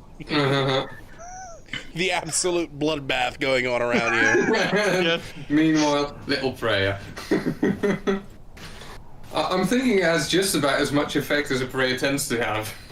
Yeah, well, it is the act of contrition she's reading at least, so Hey. she's trying to say that she has sinned to her old God and beg for Hey, if she thinks she's gonna sleep better after that, then just let her do Let it. her do it, yeah, exactly. Yeah, exactly. All right, so that is going to go ahead and end Ajala's turn, and we're going to come back over to Serafino. As you make your way over to camels, you can see that the camel is... I misspoke earlier. He's not laden with supplies. Supplies is next to him to be saddled onto him in the morning when they actually go to move. So you can see that there's some cooking equipment there on him. There are a number of tightly wrapped cloths that have objects in them that you'd have to open up, sort of satchels essentially that you'd have to open up to see exactly what's in there. You can see that there's a small chest next to him, and there is also some ration supplies next to him. Okay, I'm gonna open up everything. The Okay. chest and the cloths. All right, so you begin searching through objects. So for this, you're going to go ahead and you're going to roll me a... this is going to be perception alertness. Mm-hmm. Modifiers? And... no modifiers because you are in very low light and the fire light isn't giving you as much visual over here. So, Difficulty 6. difficulty 6 still. Ooh, 2 successes. All right, I will keep that in mind. And after we've wrapped up the events of whether or not people will go and grab the woman that's screaming "Run away" into the darkness, we will go into exactly what you find in there. Okay, so that's going to... I'm just gonna go check out what's that noise downstairs. I'll be right back. Oh, yeah, absolutely.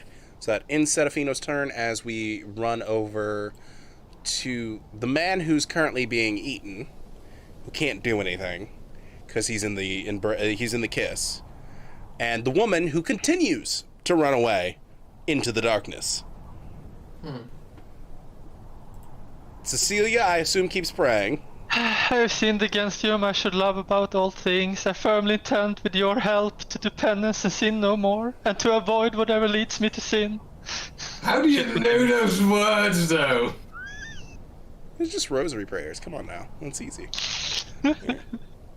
Then that goes over to Ajala, who continues to feed. I continue feeding. Continues feeding. You get 3 more blood points. There we With go. good background That's music. quite good, I believe. All right. And it's at this point where I'm willing to go ahead and call combat. There's no way in heck that guy is getting up at all whatsoever. You can completely drain him, and the only thing I would ask is, will you then get up and go after the woman, or will you cease your activities after completely draining him? After completely draining him, yes. How many points does he have left in him after those first 5? I took 5. 2 and 3. Let's see here. So he has 5 left. Okay, so I can fill my blood pool completely then, I think. Yep. Well, we will go ahead and clear the turn order and clear your tokens off the map. Mm-hmm.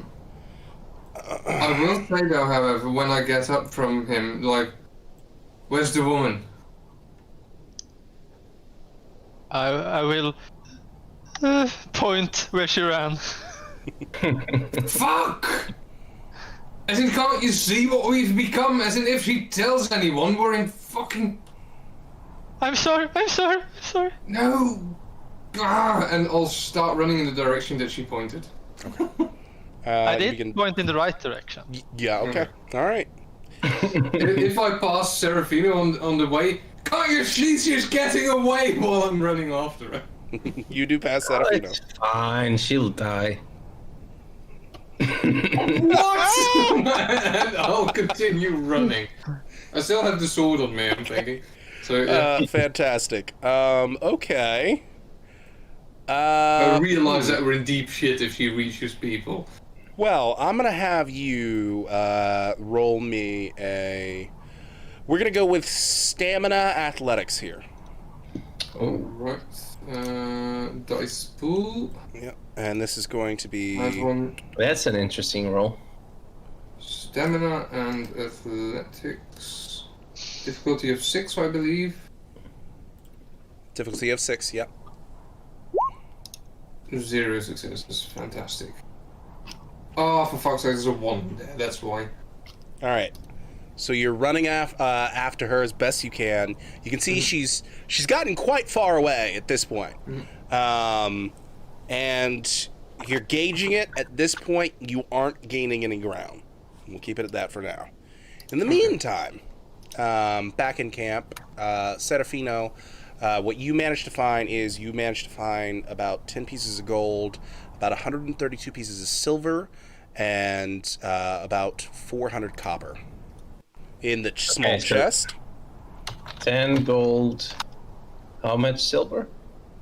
142 pieces of silver. Mm-hmm. And copper? And then copper. Go back to it. Copper. Oh no. It's fine. So right in there, 130 copper, I think is what I said, because I immediately got rid of that note. Where's that note? Okay, got it. Anything else interesting? Any books? I love books. Guess you didn't know. Books. So, there's a medical book in there. Oh, I want it.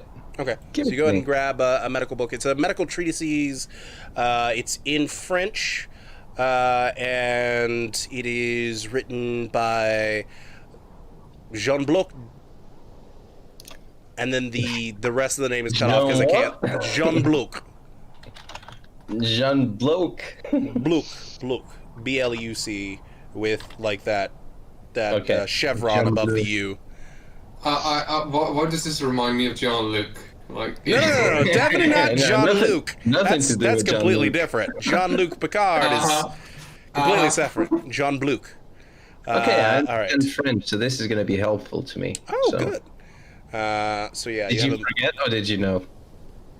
I forgot all of your languages outside of I Arabic. speak Latin, Arabic, and French. So Okay, if you are good to gonna remember. try to screw me, not All gonna right. So, with that book, you can go ahead and say that once it's been read, you can add a +1 to your medicine checks, as long as you No. keep the book on you. That's how that's So going as to long work. as I keep the book You have to on me, read I the can book add and one. then keep it on you. But it's gonna take me a while to read it. No. It is.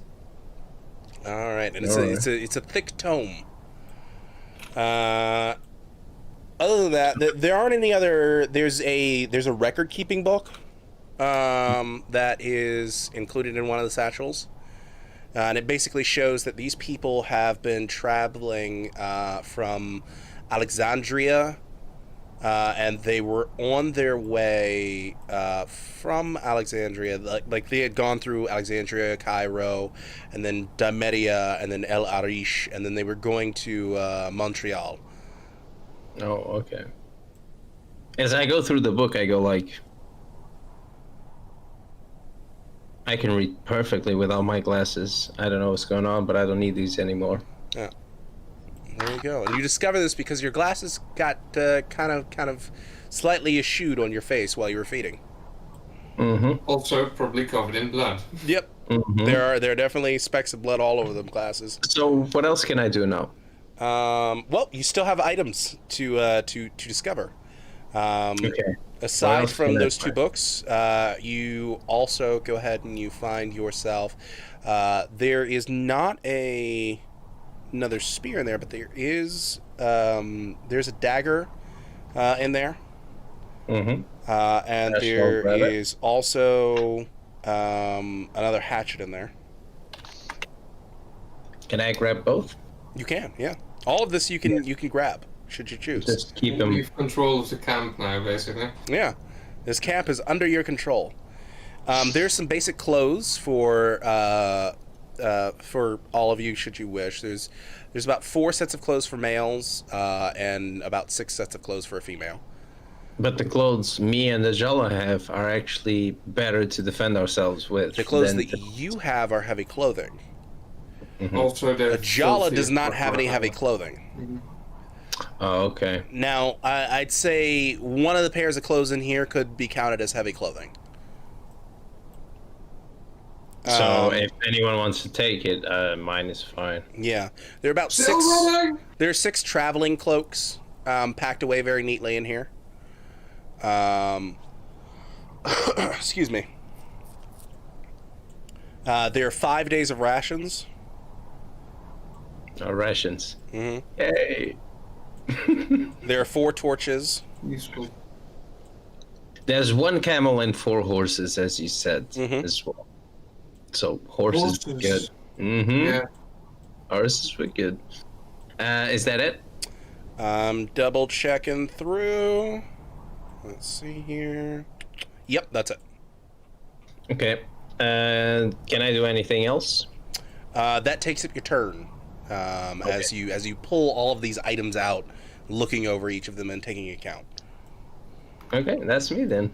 Cecilia. Alright, fantastic. Yeah. We're more in free play now, so you don't have to go by the initiative order. So if Yeah. you'd like to do something, say something. Yeah, I don't think Cecilia does that much. I think she's waiting to what's ever gonna happen next. Awaiting to accept her judgment.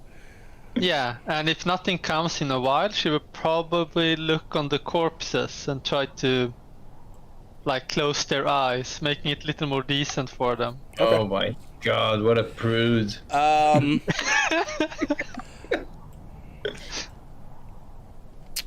She has not yet felt a need to be a monster. I'd like you to make me a permanent willpower roll when it comes to closing the eyes of the man that you stabbed in the calf. That I'm perfectly fine with doing. Fair enough. Okay, one One success. You're able to do it should you choose. I do it. Okay. I'm very regretful, but yeah. Okay, now off in the desert, a chase has begun. As we are going to make another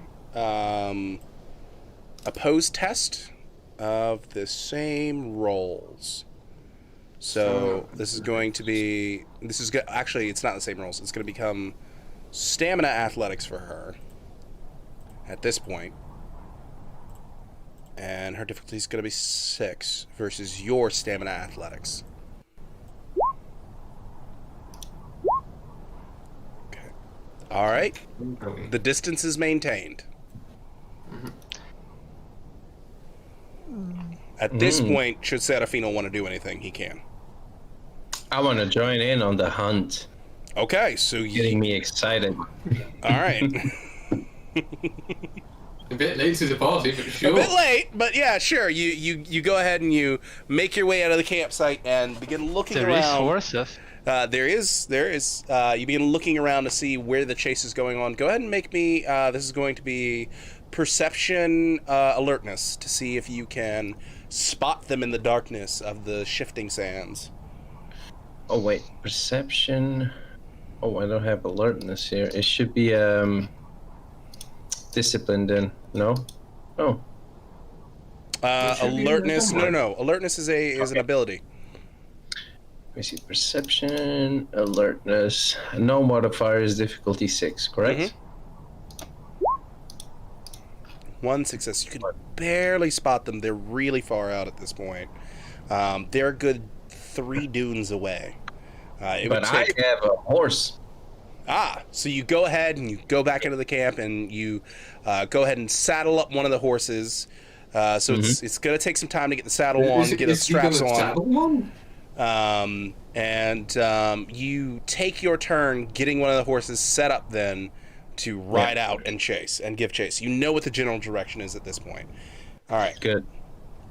As Cecilia sees that she's being left alone when you can see now Serafino beginning to saddle a horse, does she continue to wait her judgment or does she just start sifting through things?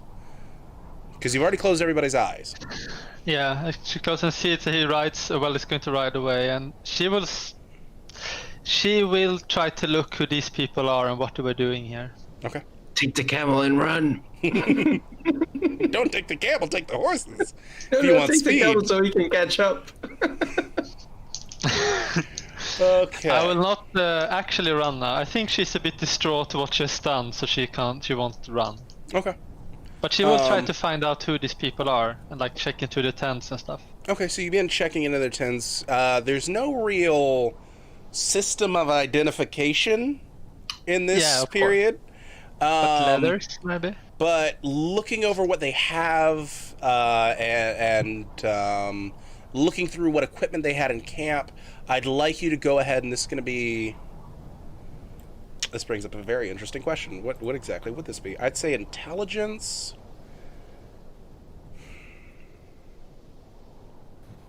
Intelligence investigation? Alright. Yeah. Or intelligence and wits.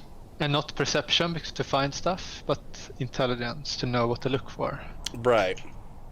Search for something. And roll. 2 successes. Oh. So what you gather over the next several minutes as the chase is going on, as the horse begins to ride out of camp and chase after the woman, this was actually, it wasn't a proper caravan. It was just a small trader who was going without the protection of a caravan, possibly formerly being part of a caravan that was either making their way back home or simply going to go out and buy a brand new caravan to fill up on goods to then take out somewhere. More than likely, the man that you stabbed was the trader himself, based on the clothing that he has inside of his tent and the fact that he has an additional records book in his tent.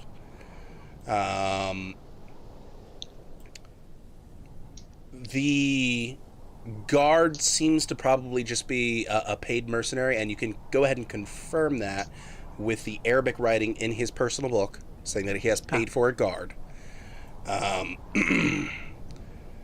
And the other 2 seem to be family of some sort, but he does have them marked down as being paid as craftsmen. Ah, okay. What craft? One of them was a carpenter, the other one was a seamstress. Where does it stand a city they live in? It does not state where they are from directly, but if you want to go through and try and see what their earliest records were, you could, and see if you can deduce it from that. I will do that a little later. I will actually go approach the animals. Okay. And see if any one of those are marked, like burn marked or something with any symbol. They do not have brands. The camel does, though. The camel does. What mark does it have? It has the mark of the Caliph of Cairo.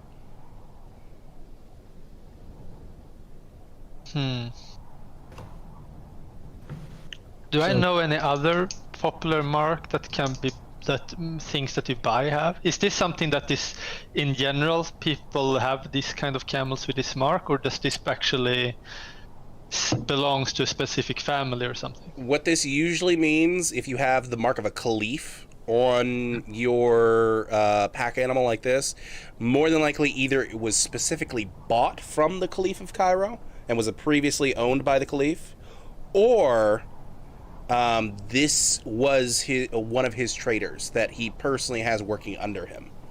Oh shit. I will go back to the record book and see if I can confirm if he's working under the Caliph or not. Okay. Of Cairo. Imagine. This is going to be to try and find this out exactly. This is going to be a bit tougher. This is going to be So the woman running is Salah ad-Din's sister, and we just fucking caused Salah ad-Din to attack Jerusalem. no, because Salah ad-Din is not originally from Cairo. He's in Cairo at the moment, organizing the military at this point in history. imagine. But he's actually he's Kurdish, so he's from Syria. So his sister's in Syria, I think. You think? Because she was. I can pretty double check. close- I can double she check. was pretty close to Jerusalem when they attacked. She was actually captured by Yeah. the. She was captured Crusaders. beforehand, yeah, and she was So killed. that's what we have to do then. Oh god, we are gonna be the cause for fucking Jerusalem to come down, and Salah ad-Din attacking it. I can see it. It's gonna be disgraceful. Let's see here. So what I'm gonna have you do is I'm gonna need you to roll me intelligence academics. Okay. Off the game. I watched At- Kingdom of Heaven. At difficulty 9. Ooh. Oh crap. that gonna be Intelligence, academics, difficulty 9. Can I spend the willpower on this to get 1 free success? Absolutely. I will Also choose to do depends on that. Okay. I didn't need to, so now I have 3 successes. 3 successes. All right, fantastic. So with those 3 successes, you are able to decipher some of the odd language within the records book that does show that this man was under the employ of the Caliph as one of the traders for the palace itself. From looking through records and looking through a small journal, you're able to tell that essentially their job is to go out, accrue a lot of money through trading, and then bring it back to the palace and add that in as a discrete fund for either the Caliph, you're not sure on this part, either the Caliph or one of his sons. I see. I was when I heard the amount of money you found, I was like, "Oh, this is a lot of money to just find." Okay. You mean my money? Yeah, it's your money. Caravan, yeah. I'll buy you a bath. Don't you worry. How far away is this palace? From where you are? Oh, wow. Let's see. If we look on, Like on the how many lovely days map. before this one are missing? Oh, before it's considered missing. Year? It could be months. It could be Alright. months. Because you guys are. If we take a little ruler, we say no snapping, and we go from Cairo. So the route they took was Cairo to Alexandria, Alexandria to Demedia, Demedia to El Irish, and then El Irish they were going to Montreal. And you guys intercepted them here. You don't know if they had any plans to go past Montreal at all, or if they were just going to sort of like hook shot and go to Isla, take the port, and head back to Cairo. All right. In that case, in Montreal, how long will it take for them to walk there? They might have someone that will miss them. Well, there they wouldn't be after a walking; while. they would be riding. And Yeah, from where riding. you are now to How can they Montreal, walk if they're dead? one of them's currently running. From where you are now to Montreal, it'd probably take them another roughly 3 days to get to Montreal, because there's not a proper road that they're taking Alright, to so- get to Montreal. Yeah. So there's at least 3 days before they come back, and that means that they will not see. If there's someone there waiting for them, they will probably not start to worry unless it is like double that time, because you need some leeway in these times. Now, assuming he has leeway, you have the 3 days to get to Montreal, do whatever trading he's going to do there. Then I'd say roughly about there's a proper road between Montreal and Isla, so another day and a half to get to Isla. Then you would have to hire the crew of a boat to get yourself back to Cairo, or at least to the port of one of the towns on that river. So roughly about a good week and a half in total of travel. Yeah. But that's assuming there's no one in Montreal or Ildegard that is waiting for him. There True. might be people there True. waiting and will go looking. You never know. So I'm trying to see the minimum time. And I think the minimum is going to land around 6 days or something.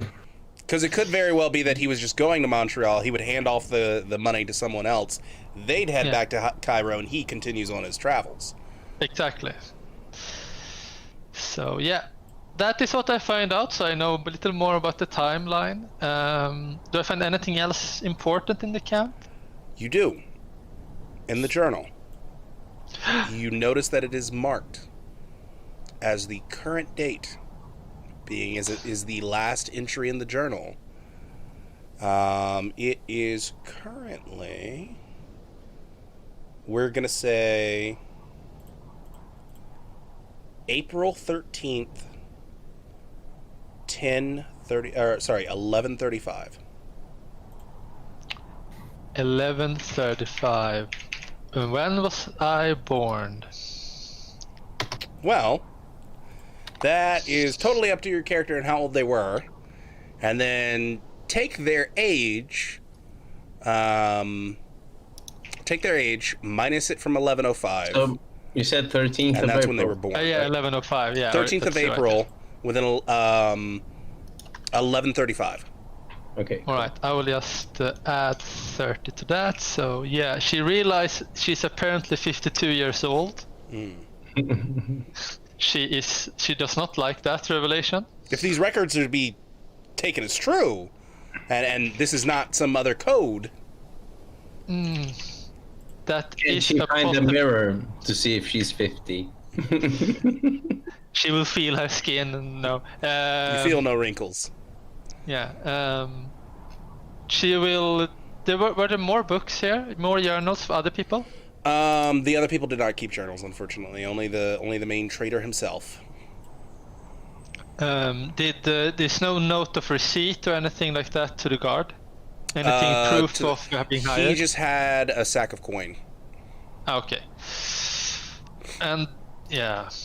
Well, I don't think. No, I will not think that this is a code.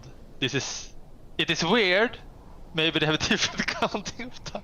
Could be a different calendar. Yeah. Although if it was a different calendar at this point, the calendar would be in like the 4000s. Oh my Because Yeah. I believe that's the only other major calendar in this section, in this part of the world is the Jewish calendar. I don't remember the exact name of the Jewish calendar, but it's like it's either year like 3000 something or 4000 something at this point. She will move out to one of the corpses. Okay.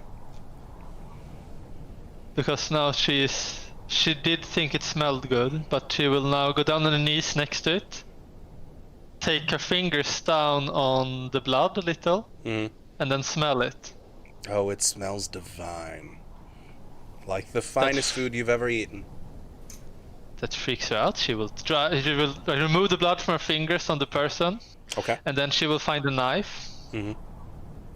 She will steel herself, and then on the underside of the hand she will do a cut Okay. to see if she bleeds. You go ahead and cut yourself, and we'll say you were being gentle, so you managed to only take like 1 point of damage. With the knife, it's like 1 point of lethal damage. You're fine. And you see a tiny bit of initial blood, but nothing else. The wound doesn't start pouring forward blood like it normally would. Nothing. She will start crying. Well, Good that you say so. To Cecilia's You surprise. Nothing peculiar about that. Cry and feel sorry for yourself. To Cecilia's surprise, she begins to cry blood. Oh. Is this true blood? Because I feel like this is true blood. It is the rules in it. That's just a thing in Vampire the Masquerade. You cry blood. I mean, unless you make a blush of life, and then you can cry a liquid that looks a lot like tears, or might be tears. You're not sure. I remember my dad loved that series, and I watched a couple Yeah, episodes. True Blood with was him. like good for a little while, and then it just went crappy. It went crazy. Oh, it went from good to all sex and stuff. Yeah, when it just turned pure sex, that's when I was like, oh, okay. I still watched all of it though. It was vampire still. Yeah, so vampires You know- cry blood in this world. That's what Yeah. we meant. Yep. This does not give her comfort, Mm. but she will try. Depending on when the others come back, will try to clean up Okay. somehow. You can lick your tears. You could, although it wouldn't satiate you, but yeah, sure. Tastes fantastic.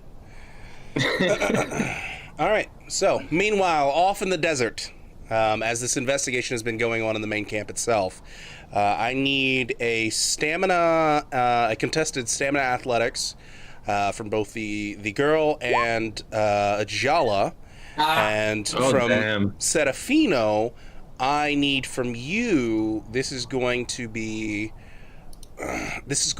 stamina ride, Oh, stamina right. Let's go. and then for her, Wait, I don't have ride though, but I'm gonna flag it anyways. Any modifiers or just difficulty 6? no modifiers, just difficulty 6. Interesting. She's beginning to gain on you. Wow, This is freaking horse. you're on a freaking horse. I should have a modifier. Well, the thing is, even though you are on a horse, you're having a bit of difficulty controlling it at this point. It's not responding to commands nearly as well as it should be. Almost as if it's irritated that you're not its master and it knows it. I need to bite the horse. Sure. Do you do I'm that? not gonna make it move any faster. You are certainly more than welcome to bite the horse, should you choose. But you can see that she is definitely gaining ground on you guys, and I'm gonna have this is gonna come down to 2 more rolls. If you guys can't gain any ground, she'll be gone in 2 rolls. If you guys are able to gain ground on her, it's gonna come down to 4 rolls in total. So, here we go. A round of rolls once more.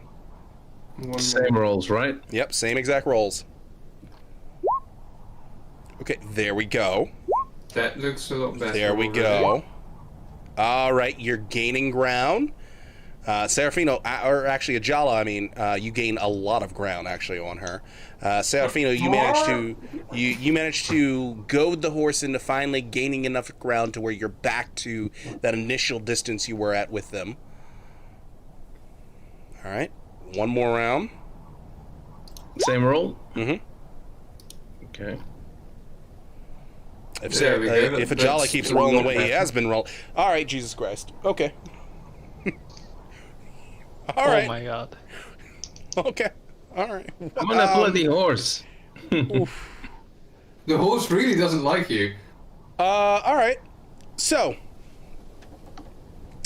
Serafina, you don't gain any ground. She actually gets further away at this point, despite you being on a horse, which is shocking.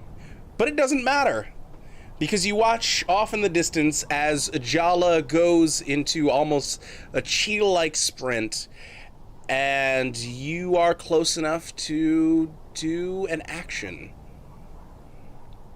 Do an action. Only Ajala at this point. Oh, only Jala. Yeah. There's 3 other horses in the camp though, right? Yes. I'm gonna kill I'm not them. gonna run This back one's for shit. Oh my god. Do you do that while you're still riding at full speed? Or as close to full speed as this thing has come? I don't know, man. It's just shit. I mean, it can't catch up to a woman running in the desert. I mean, I'll take the other horse. This one's crap. Okay. I never even noticed that he was following. Exactly. It looked like a crab in distance is going. While he's turning his horse, I'm going to try and hit her with his sword. Okay. Maybe So, an attack. That would be a Dexterity melee? Oh, She's gonna make a dexterity Dodge. athletics to dodge because she doesn't have a weapon. dexterity melee, no modifiers. Difficulty is 6, I believe, this time. Okay, she does not manage to dodge, but yeah, difficulty is 6. Minus 3. How? How's that possible? Because you got 6 ones. Believe it or not, there's in 6 ones and 3 successes. Well, This seeing is as ridiculous. I've looked at the time, this is what happens. We Holy watch as the camera focuses in on Ajala and the woman as Ajala suddenly catches up. He readies his blade and goes to make a strike at her while the two of them are running into the night air, and she ducks down below it and continues to run almost in a Naruto-like fashion. And that is where the camera cuts to black and we see to be continued. All right. So, thank you all so much for coming out. We greatly appreciate each and every one of you for coming. I have been your storyteller, GM, DM, whichever you'd like to call me, Forgotten Dreams. Next to me, we've had Azzy playing as... Cecilia of Montfort. Below him, we have had Dear Dorian playing as... Hi, I've been playing Ajala. And last but not least, we've had the wonderful Jay Burrito playing as... Serafino from La Sombra. Fantastic. And we greatly appreciate each and every one of you coming out. Does anyone want to drop any of their social medias or places where people can find you? They'll find us through you. Don't worry. Well, Yeah, fantastic. For now, I will say that. Find them through you. Go to Awesome. Forgotten Dreams and look on his stream. And Yeah, you can will- go over to Twitch at The Forgotten Dreams, or you can run over to me on Trovel at Forgotten Dreams, or on YouTube at Forgotten Dreams. So there you go.